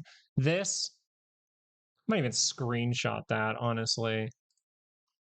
This would be great. Let's screenshot it. Just look at the MACD at the same time here. There you go. I'll screenshot that. We can bring up Intel in like, what, 2 months, 3 months, see what's up. SMH for today. Hey, B Harty, I didn't know you asked about that. I'm sorry, man. I should have shouted you out. What up, B Harty? Nice to see you, buddy. I almost said bro, and then I said buddy, so you got Bruddy. What up, Bruddy? Yeah, there's always that politics in it, right? There's always the politics of everything. The Democrats won, and that's why we're crashing. The Republicans won, and that's why we're crashing. You know?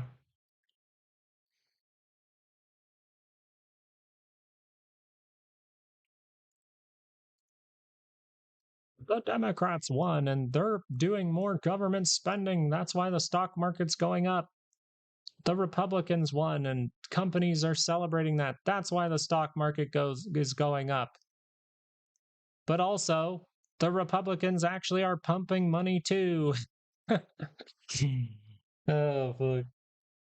Oh man, it's all of them, man. It's all of them. I don't pay attention to that stuff. I paid attention to it a lot. I actually called the assassination attempt, 3 days before the attempt on a live video.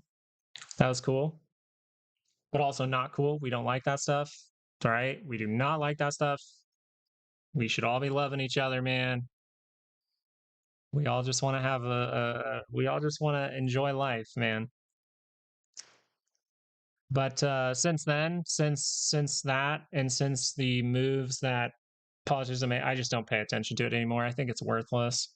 That's my personal opinion, not yours. I understand, not yours. But I'm glad because now the chat never gets like into politics anymore. And just to let you know, I don't care. Like I don't care at all. Like I'm not voting, I'm not doing anything anymore. That's just me personally. You make your decisions. I'm just letting you know. That way, if you try to talk politics in my chat, like it's just we're not gonna get anything unless it relates to financial markets. Intel here, so weekly pullback seems like a good opportunity could shape up. As far as SMH goes, you're looking for 2-hour signals. Now, this is a bad thing, but it could turn into a good thing. It's just going to be complex. So maybe you want to look at the NVIDIAs and see if something's a little easier there, like something here. This is risky. This is really risky for NVIDIA. So we'll do SMH first, though. SMH, I was going to say, like, if you carve out something here, if we can definitively make a divergence point over here, we could have something to say. But overall here for the 2-hour chart, this is not a good thing to do. It is not good to rotate to the downside right now. It's really not a good thing when you have 30-minute divergences and you test the high to like the exact point to roll and then lose the 5-day, not carve out, kind of like people could say, left head, right shoulder, right? It's not good to fail that. This failure over here opens the door to some bad stuff. This failure over here opens the door to continuing to make new lows, and that's why I don't like that. But if the 2-hour chart can really figure this out, that would be great. The problem is it's going to be complex because of this little move right here that went positive. It's going to make it a little complex. You technically had a higher low and it failed on the 2-hour chart as well. That makes it risky as well. If a signal fails, that's bad, right? That's obviously a bad thing. Now, as far as the daily chart goes, if you're just like, hey, I want to swing this, you have daily divergences there suggesting a weekly correction, a weekly pullback is coming. I think the weekly chart looks great. I mean, look at that. As long as we don't see like straight down, and even if you do, it's to the bull side. So bull side stuff for SMH, if we just had like straight down for like by my birthday, pretty much, just bam, that's going to be a little rough. But if we can kind of do the stutter step thing and kind of move more sideways, take our time with it, go into September, dip into that 500, and then curl to the upside, I'd like it. So we'll look at this when it's an opportunity, but I do believe a weekly correction is the better opportunity as far as maybe a short-term investment goes. The daily chart for the price action right now, you're looking for that wonky 2-hour signal, and that's kind of the problem there. You got to take it with a little grain of salt. It doesn't mean you can't do something with it. Like I said, you can take any signal as long as it's there, as long as you have 5 reasons. You're not going to hear much from me. You're just going to hear me say over and over again, think about your risk. Think about how much money you're willing to put behind a wonky signal versus a good, clear signal. And that's what's funny is the wonky signal could play out and be perfect, and the clear signal could fail. You still need for both of those scenarios, you still need a plan for if it goes wrong. Okay. What do I think goes on here? I think that I don't know, it's really starting to polish up like the VIX and this. I really want to see what the VIX does today before making a comment on that. Let's put it that way. If the daily confirms up, though, test the highs, potentially go make a new one. You are in positive. You are by the center line. You are by positive territory if you get a confirmation. What was the other one someone wanted?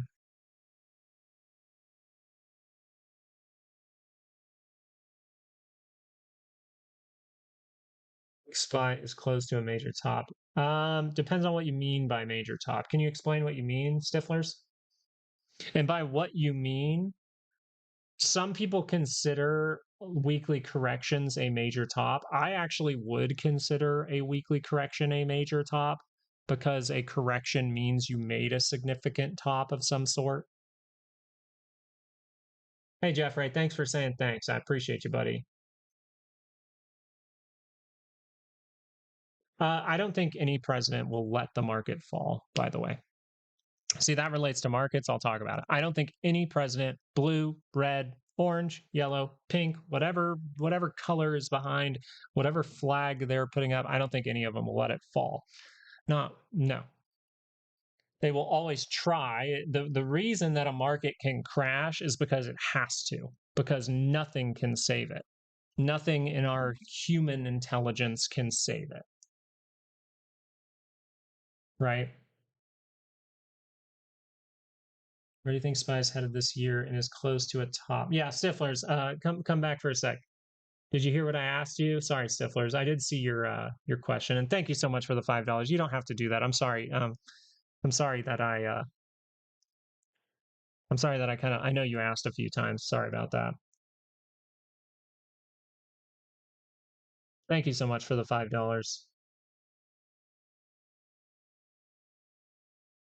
Let's type it, brother. Yeah. Okay. Let's see here. Let's exit. And you said IWM is topping. I assume it's a good time to exit. IWM, I think, is just risky to. I always say it like this. It doesn't mean that it's topped. You'll hear me more so say when we hit certain moves like IWM. Sorry, I got to click my mouse thing. If we hit moves like IWM, so if we hit an annual expected move, you'll more so hear me say things like this. There can still be opportunities for upside, but from here on out, if I'm starting a position like an investment position, especially with daily signals or something, if I'm starting a position here on the investment side, that's usually 68% of the time, that decision is very likely to go wrong for me. Right? So with the SPY, let's relate this to the SPY, Stiflers, okay? Because you're asking about the SPY. Hey, one, the question I kind of asked was, do you consider a correction top a major top? I personally do. Some people would say it's not. Every top has to be a massive crash or something like that, right? I'm not in that boat. I'm not in that boat. I'm really not.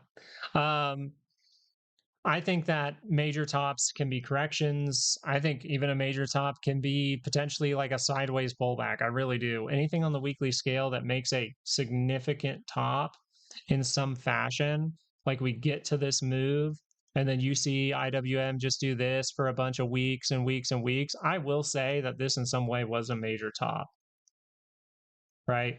I think a lot of people just equate the word major top to like, hey, did we go high and then did we sell off really low? Because if I consider this a major top, then I can consider this a major bottom. And you notice that that changes my mentality a little bit behind it, right? That changes my mentality. Okay, now we can test the high, go make a new one. I'm looking for a decent move here, right? Don't have a question. You deserve the money. Oh, thanks. Yeah, wifey deserves the money. You guys know that. These streams are so helpful. Thank you, Edie and Matt. Thank you so much, guys. You don't have to donate, but if you want to bless Mama Bear, once this kid once this kid grows up enough, I need to like add up all the funds from donations. I really do appreciate it. I really appreciate it, Matt. Thank you so much for that. You don't have to do that though, guys. All right. If you want to bless Mama, you can bless Mama, but or we go and spend it on the kiddos. I try to really put donations just as like fun stuff for the kids or fun stuff for Mama. Last time we went and tried a really nice restaurant, and I think someone paid like $20 for me to try Firehouse Subs for the first time. I think that was Richard Schnooky from back in the day. That was awesome. I can't remember who did that. If it's you and I got it wrong about it being Richard, but Firehouse Subs is like, I love that sandwich that they made me get. Some like I can't remember what it is. I know what it is when I get there, but it's awesome, guys. Just know that any money that you do donate to the channel, one, you don't have to, and two, we do get some real life moments where we do enjoy each other's company. So I do appreciate it. Be in the market for a while. Exactly. You have to see something. It's not to say that an opportunity can't break through a move, but I have to see definitely 5 reasons behind getting into something here. If I'm just getting into this because a daily is going to cross up and I think that's going to just sky to the roof and just be a bull run for the next year, that's not the proper way to think about things here. If I say, hey, that daily is going to curl up and we're going to test the high, maybe even go make a new one. So I take that daily trade because it confirmed and I have 5 reasons. And then I say, but I need to be weary of divergence. So I really just want to take some kind of target to here, maybe target a monthly expected move up here. And then I'm taking all of it off because this is really risky, but I don't want to be bored. I want to trade, for the next couple of weeks and I only trade IWM, little things like that. I get it. But if I wanted to make a potential decision to like, hey, I'm going to hold IWM into the end of the year, then I would need to see something like this into that. If I'm going to hold IWM above this into the end of the year, and that's probably as long as I would hold it, because usually you will see some type of correction early stages of the year, almost every year, pretty much, at least these days. I would need to see something that says we are going to violate this. I need 5 things that tell me we're going to violate this, right? I need 5 things that tell me that this can be a good opportunity into the end of the year. That's very important. So I hope that clears it up for you. I thank you again for you guys donating. That's awesome. I appreciate it. And we will utilize that to spread some more love within the family, okay? But let's consider this. Let's look at the daily here. And then we're going to go look at the Qs, because the Qs are at their move too.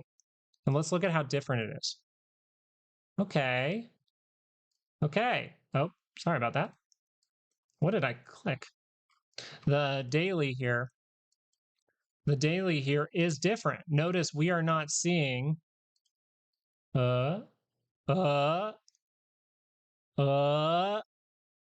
we're not seeing that.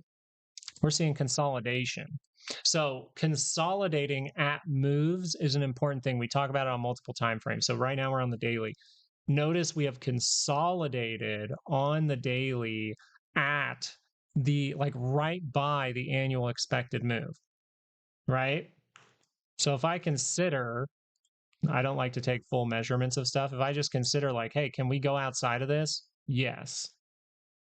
Now, when I look at the weekly scale though, so I don't see major reversals here, but still I see a daily that if we started to dabble up here, it'd be risky. But if we go into a positive trend, I'll still be playing positive moves above that, but I'll pay attention to any kind of daily divergences. So if I just see we popped up to here, we fail. You taper off, you get a little bump over here and it rolls. That's going to be dangerous. If we squeeze through, we can extend that for a period of time. If we squeeze into this area, if we squeeze up, then we can go for a couple of pushes, right?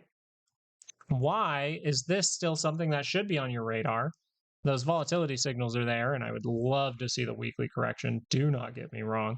But the reason that we are very likely to tag these type of levels for the Qs, like upwards towards, I would say, like, that 787, even 800, probably 800 here too, is because the SPY has not gotten to its move yet, right?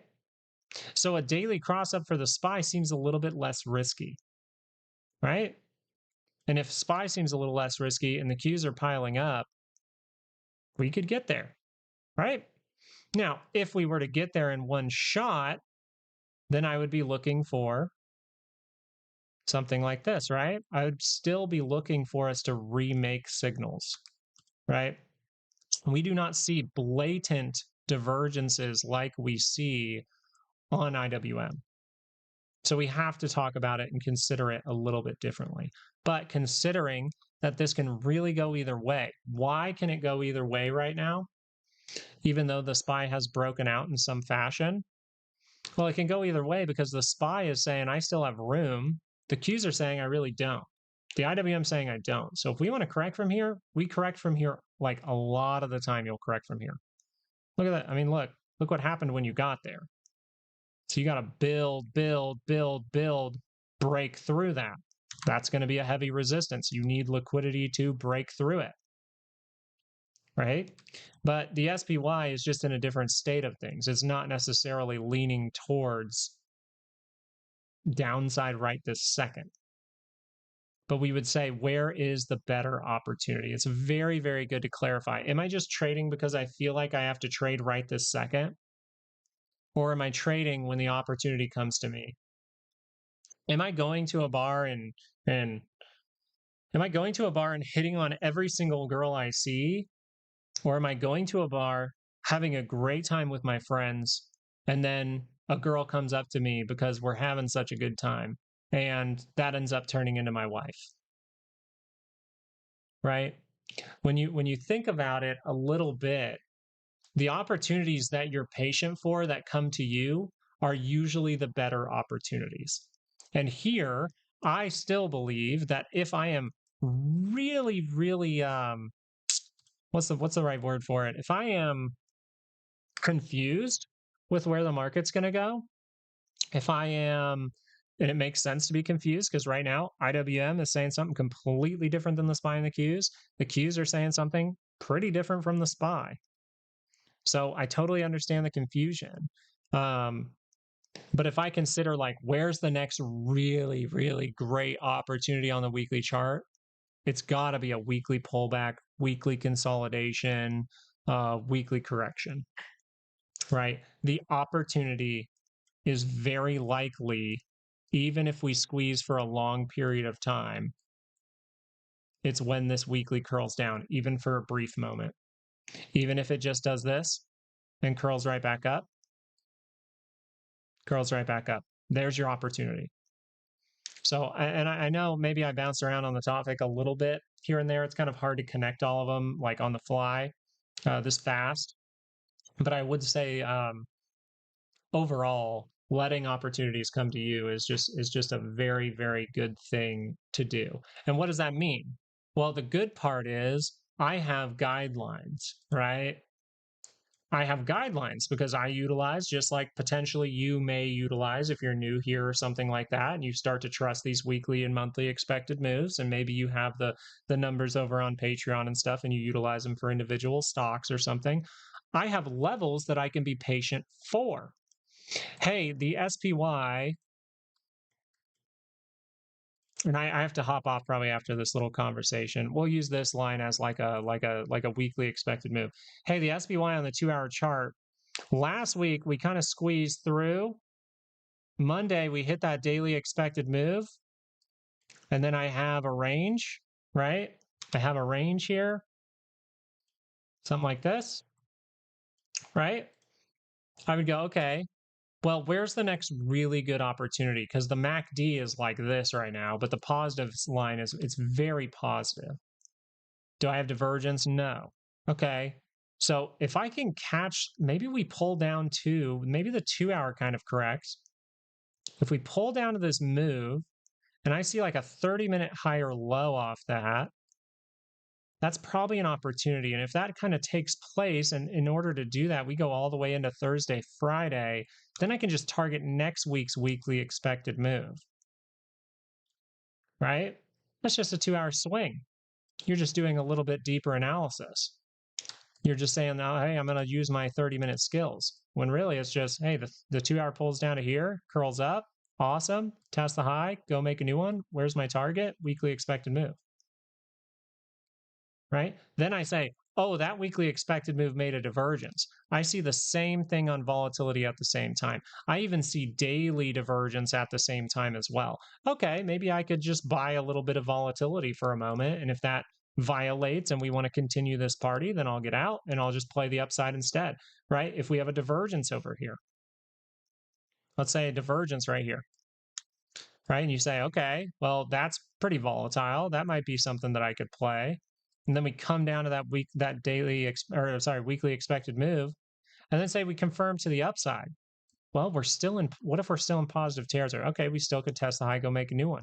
So if I thought some kind of crash was going to take place here and we go down to the weekly move, decision making area, we bounce, no roll, no reapplication. If it's in positive territory, isn't that 5 reasons to just go the other direction and target next week's weekly expected move, right? When you really can get a good idea of not just like, hey, is this an opportunity, but what am I looking for from that opportunity based on my skills? I think it really does create a better picture in your brain for like where markets can go.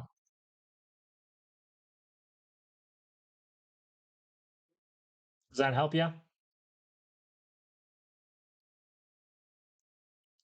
Okay, guys, good.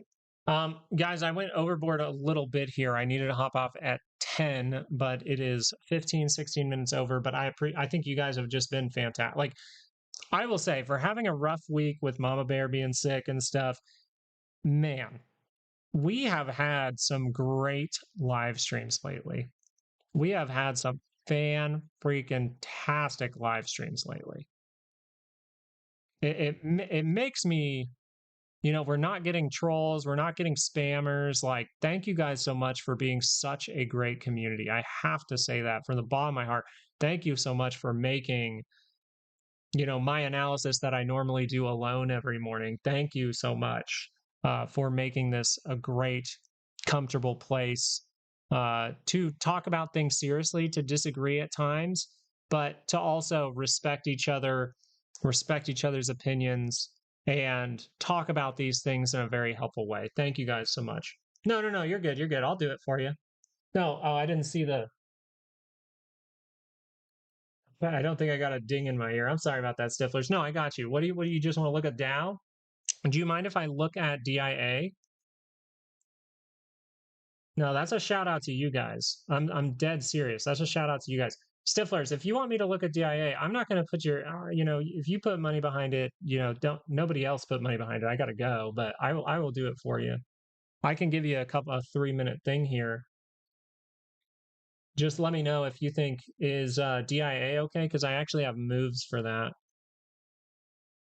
I appreciate you, Grumpy, for saying that. Hey, God bless you. Right back, Aiden. Yep. Okay. DIA. If you don't mind, I have Dow Jones down there, but DIA. Let me pull up weekly moves for you. So I'm not going to read chat for a sec because I got to look at moves for a sec. So DIA upside, if you're not a part of Patreon, about 534 to the upside is what you're looking for here. As that's a pretty darn good 2-hour confirmation, I'm going to just shout out second standard deviation if you want it. I'll put it in red so you can kind of see second standard deviation, but know that the weekly expected move is about, what did I say? 534? Yeah, 534. 534. So 534, let's do that first, and then we'll give you second standard deviation. I don't think that's going to be too sizable. I don't think you need second standard deviation. Let's just move this back to purple. The second standard deviation would just be like double from where we're at now. So it'd be like 540. Oh, I don't need that. I just need to change the color.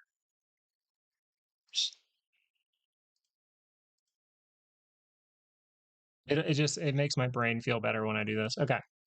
534.06. Now, the reason we're marking that off is because we've confirmed the 2-hour chart in positive territory, and you don't really have reversal signals here. I know some people will say, like, yeah, divergence and things like that.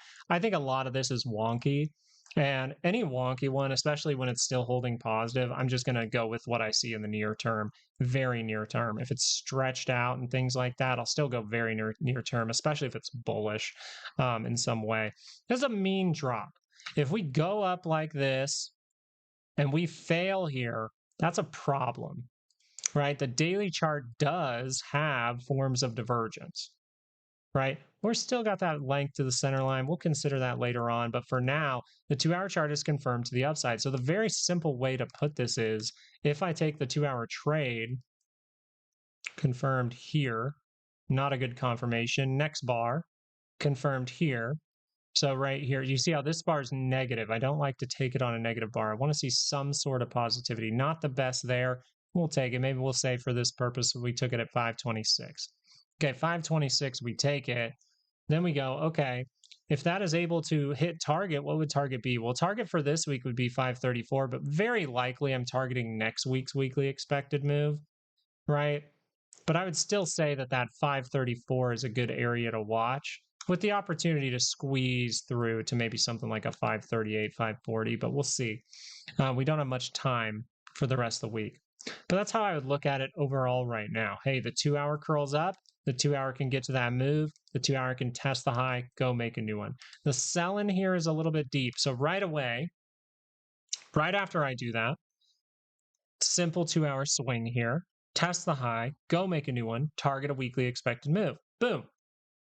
Plan done, right? What if that goes wrong? Well, what would going wrong look like? Going wrong would look like this. We stop in our tracks, we curl down. You start to see confirmations below this little red line and the 5-day moving average, right? But mainly the little red line is going to be kind of like, hey, if we do this, then we're probably going to roll this. If I see all of this take place, I have to be out of that, or else I'm going to lose 100% probably. I'm probably going to lose at least like 50, 60, 70%.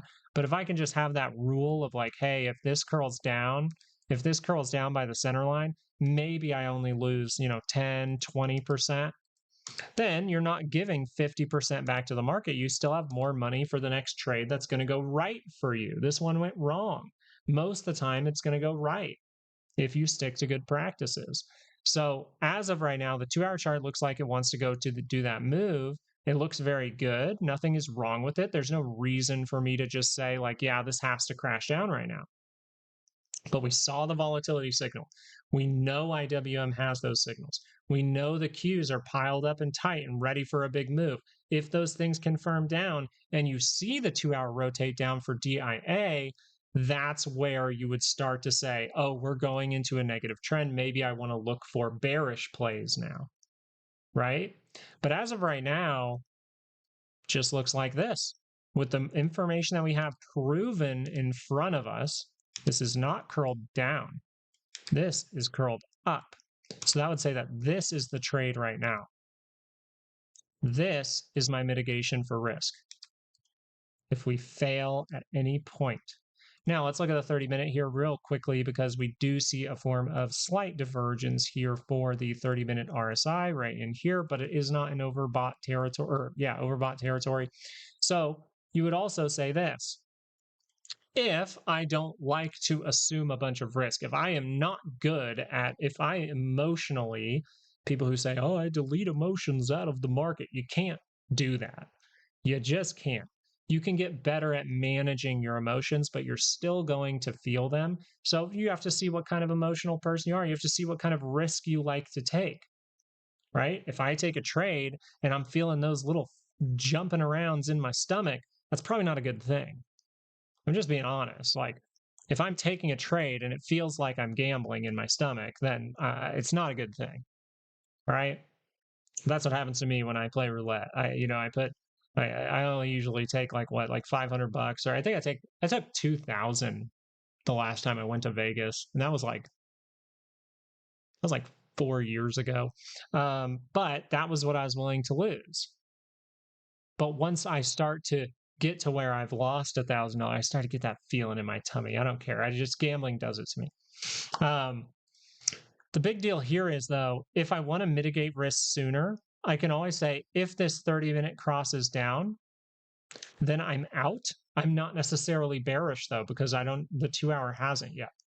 But I could say, if the 30-minute crosses down, I'm going to mitigate risk for a bit of time. If the 30-minute is able to cross through these things and confirm down, we're still in an uncomfortable spot, not a terrible spot, but an uncomfortable spot, to where I would rather sit and wait to see if we can carve out some kind of weird higher low over here, and then I can reapply that, right? The other way that you can look at this too, from hey, this was a good decision to mitigate risk right here, is what if that never curls up and then you curl the 2-hour down here, and instead of taking this little 10% loss, now you're taking 20 to 30% down here on that 2-hour chart. So it just depends on how much risk you are willing to get rid of. It depends a lot on opportunity cost. If you know what that is, hopefully you guys know what that is. I'm sure you do. We've talked about it plenty of times, but the opportunity cost is like, hey, if the 30-minute cross down right here and I get out and then we close and we gap up or something like that, that's opportunity cost. It's like, hey, there is an opportunity cost for every single decision that you make as far as trading goes, just so you're aware. So as of right now for DIA, I would say that this looks really good. That being said, I'm not going to sit back and give you a bias. I'm going to tell you to think about this guy. What if it goes wrong? Right? Very important aspect to trading, in my opinion. That one thing, like what we just talked about right here, the what if it goes wrong, it completely changed how I do things. I got wrecked with stop losses for so long that I started to manage trades, and this is how I do it. I'm literally telling you it. There's a full, like, I think 30-minute video, and then we do it on different time frames for like 40 minutes in the course down there. But I just wanted to tell you this because it is a very important thing, and a lot of people hold on to losers. It's a big problem with trade, especially new, or even like, I would say, mediocre or even amateur traders. Because I had this problem too. Don't think that I'm like, oh, magical and I'm so smart that I had these problems at one point too. And the problem is not getting rid of something when it looks like it's bad. When it looks like it's going wrong, then why would I hold on to it? If I'm in a car and I'm in my neighborhood and I'm at a stop sign and I start to creep out and I'm starting to creep out a little bit, and then I randomly see a car going 40 miles an hour in my neighborhood down that street, why wouldn't I hit the brakes? Right? Because I saw it coming.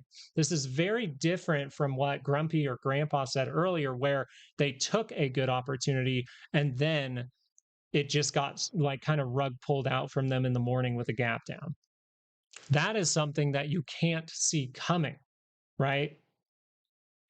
Maybe it's a motorcyclist and I didn't see them, so then I end up making the turn and they hit the side of my car, right? But the big deal there is, if I see it coming and I ignore it, then I am directly responsible for what happens next. That's awesome, Chris.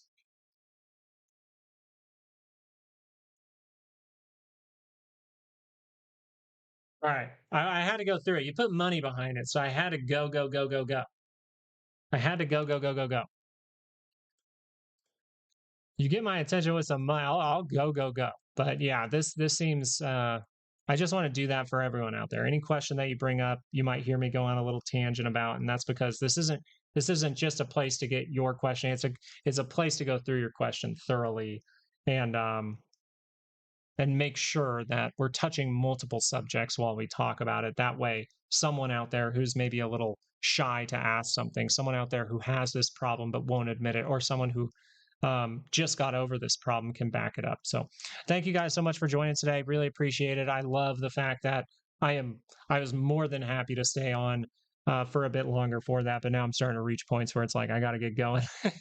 These girls are going to come home in the next few minutes, and I got to get some stuff done. I got a call to make and stuff like that. So thank you guys so much for joining me today.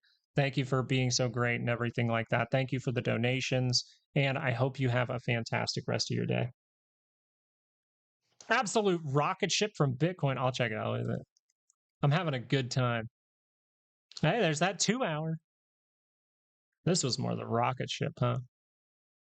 I don't know. I'm done with the hey, this is gonna rock it. I'm like, let's just do our job, you know? Let's just do our job. This looks like a good opportunity. Thank you guys so much. And if it fails, then you better have a reason. You better have that little guy on your shoulder saying, like, hey, have a plan for if it goes wrong. All right. Thank you guys so much. Trade like water and you'll be just fine. Shout out to your families out there. I hope you guys have a fantastic day. Shout out to you. I thank you for being a part of this community and peace out. I'm out of here. Get out of here. I know, Stiflers. I know, buddy. Is your name okay? Before we go though, is your name actually Stifler? Like from the movie? What's that? I don't remember the movies. Is your name actually like Stifler? Because if so, that's pretty funny. Not gonna lie. That's dope. Bye, Aiden. We love you guys too, man. You know what I'm saying? Like whenever he says it, I think of Stifler from whatever movie it is. All right, peace out, fellas. Later, homies.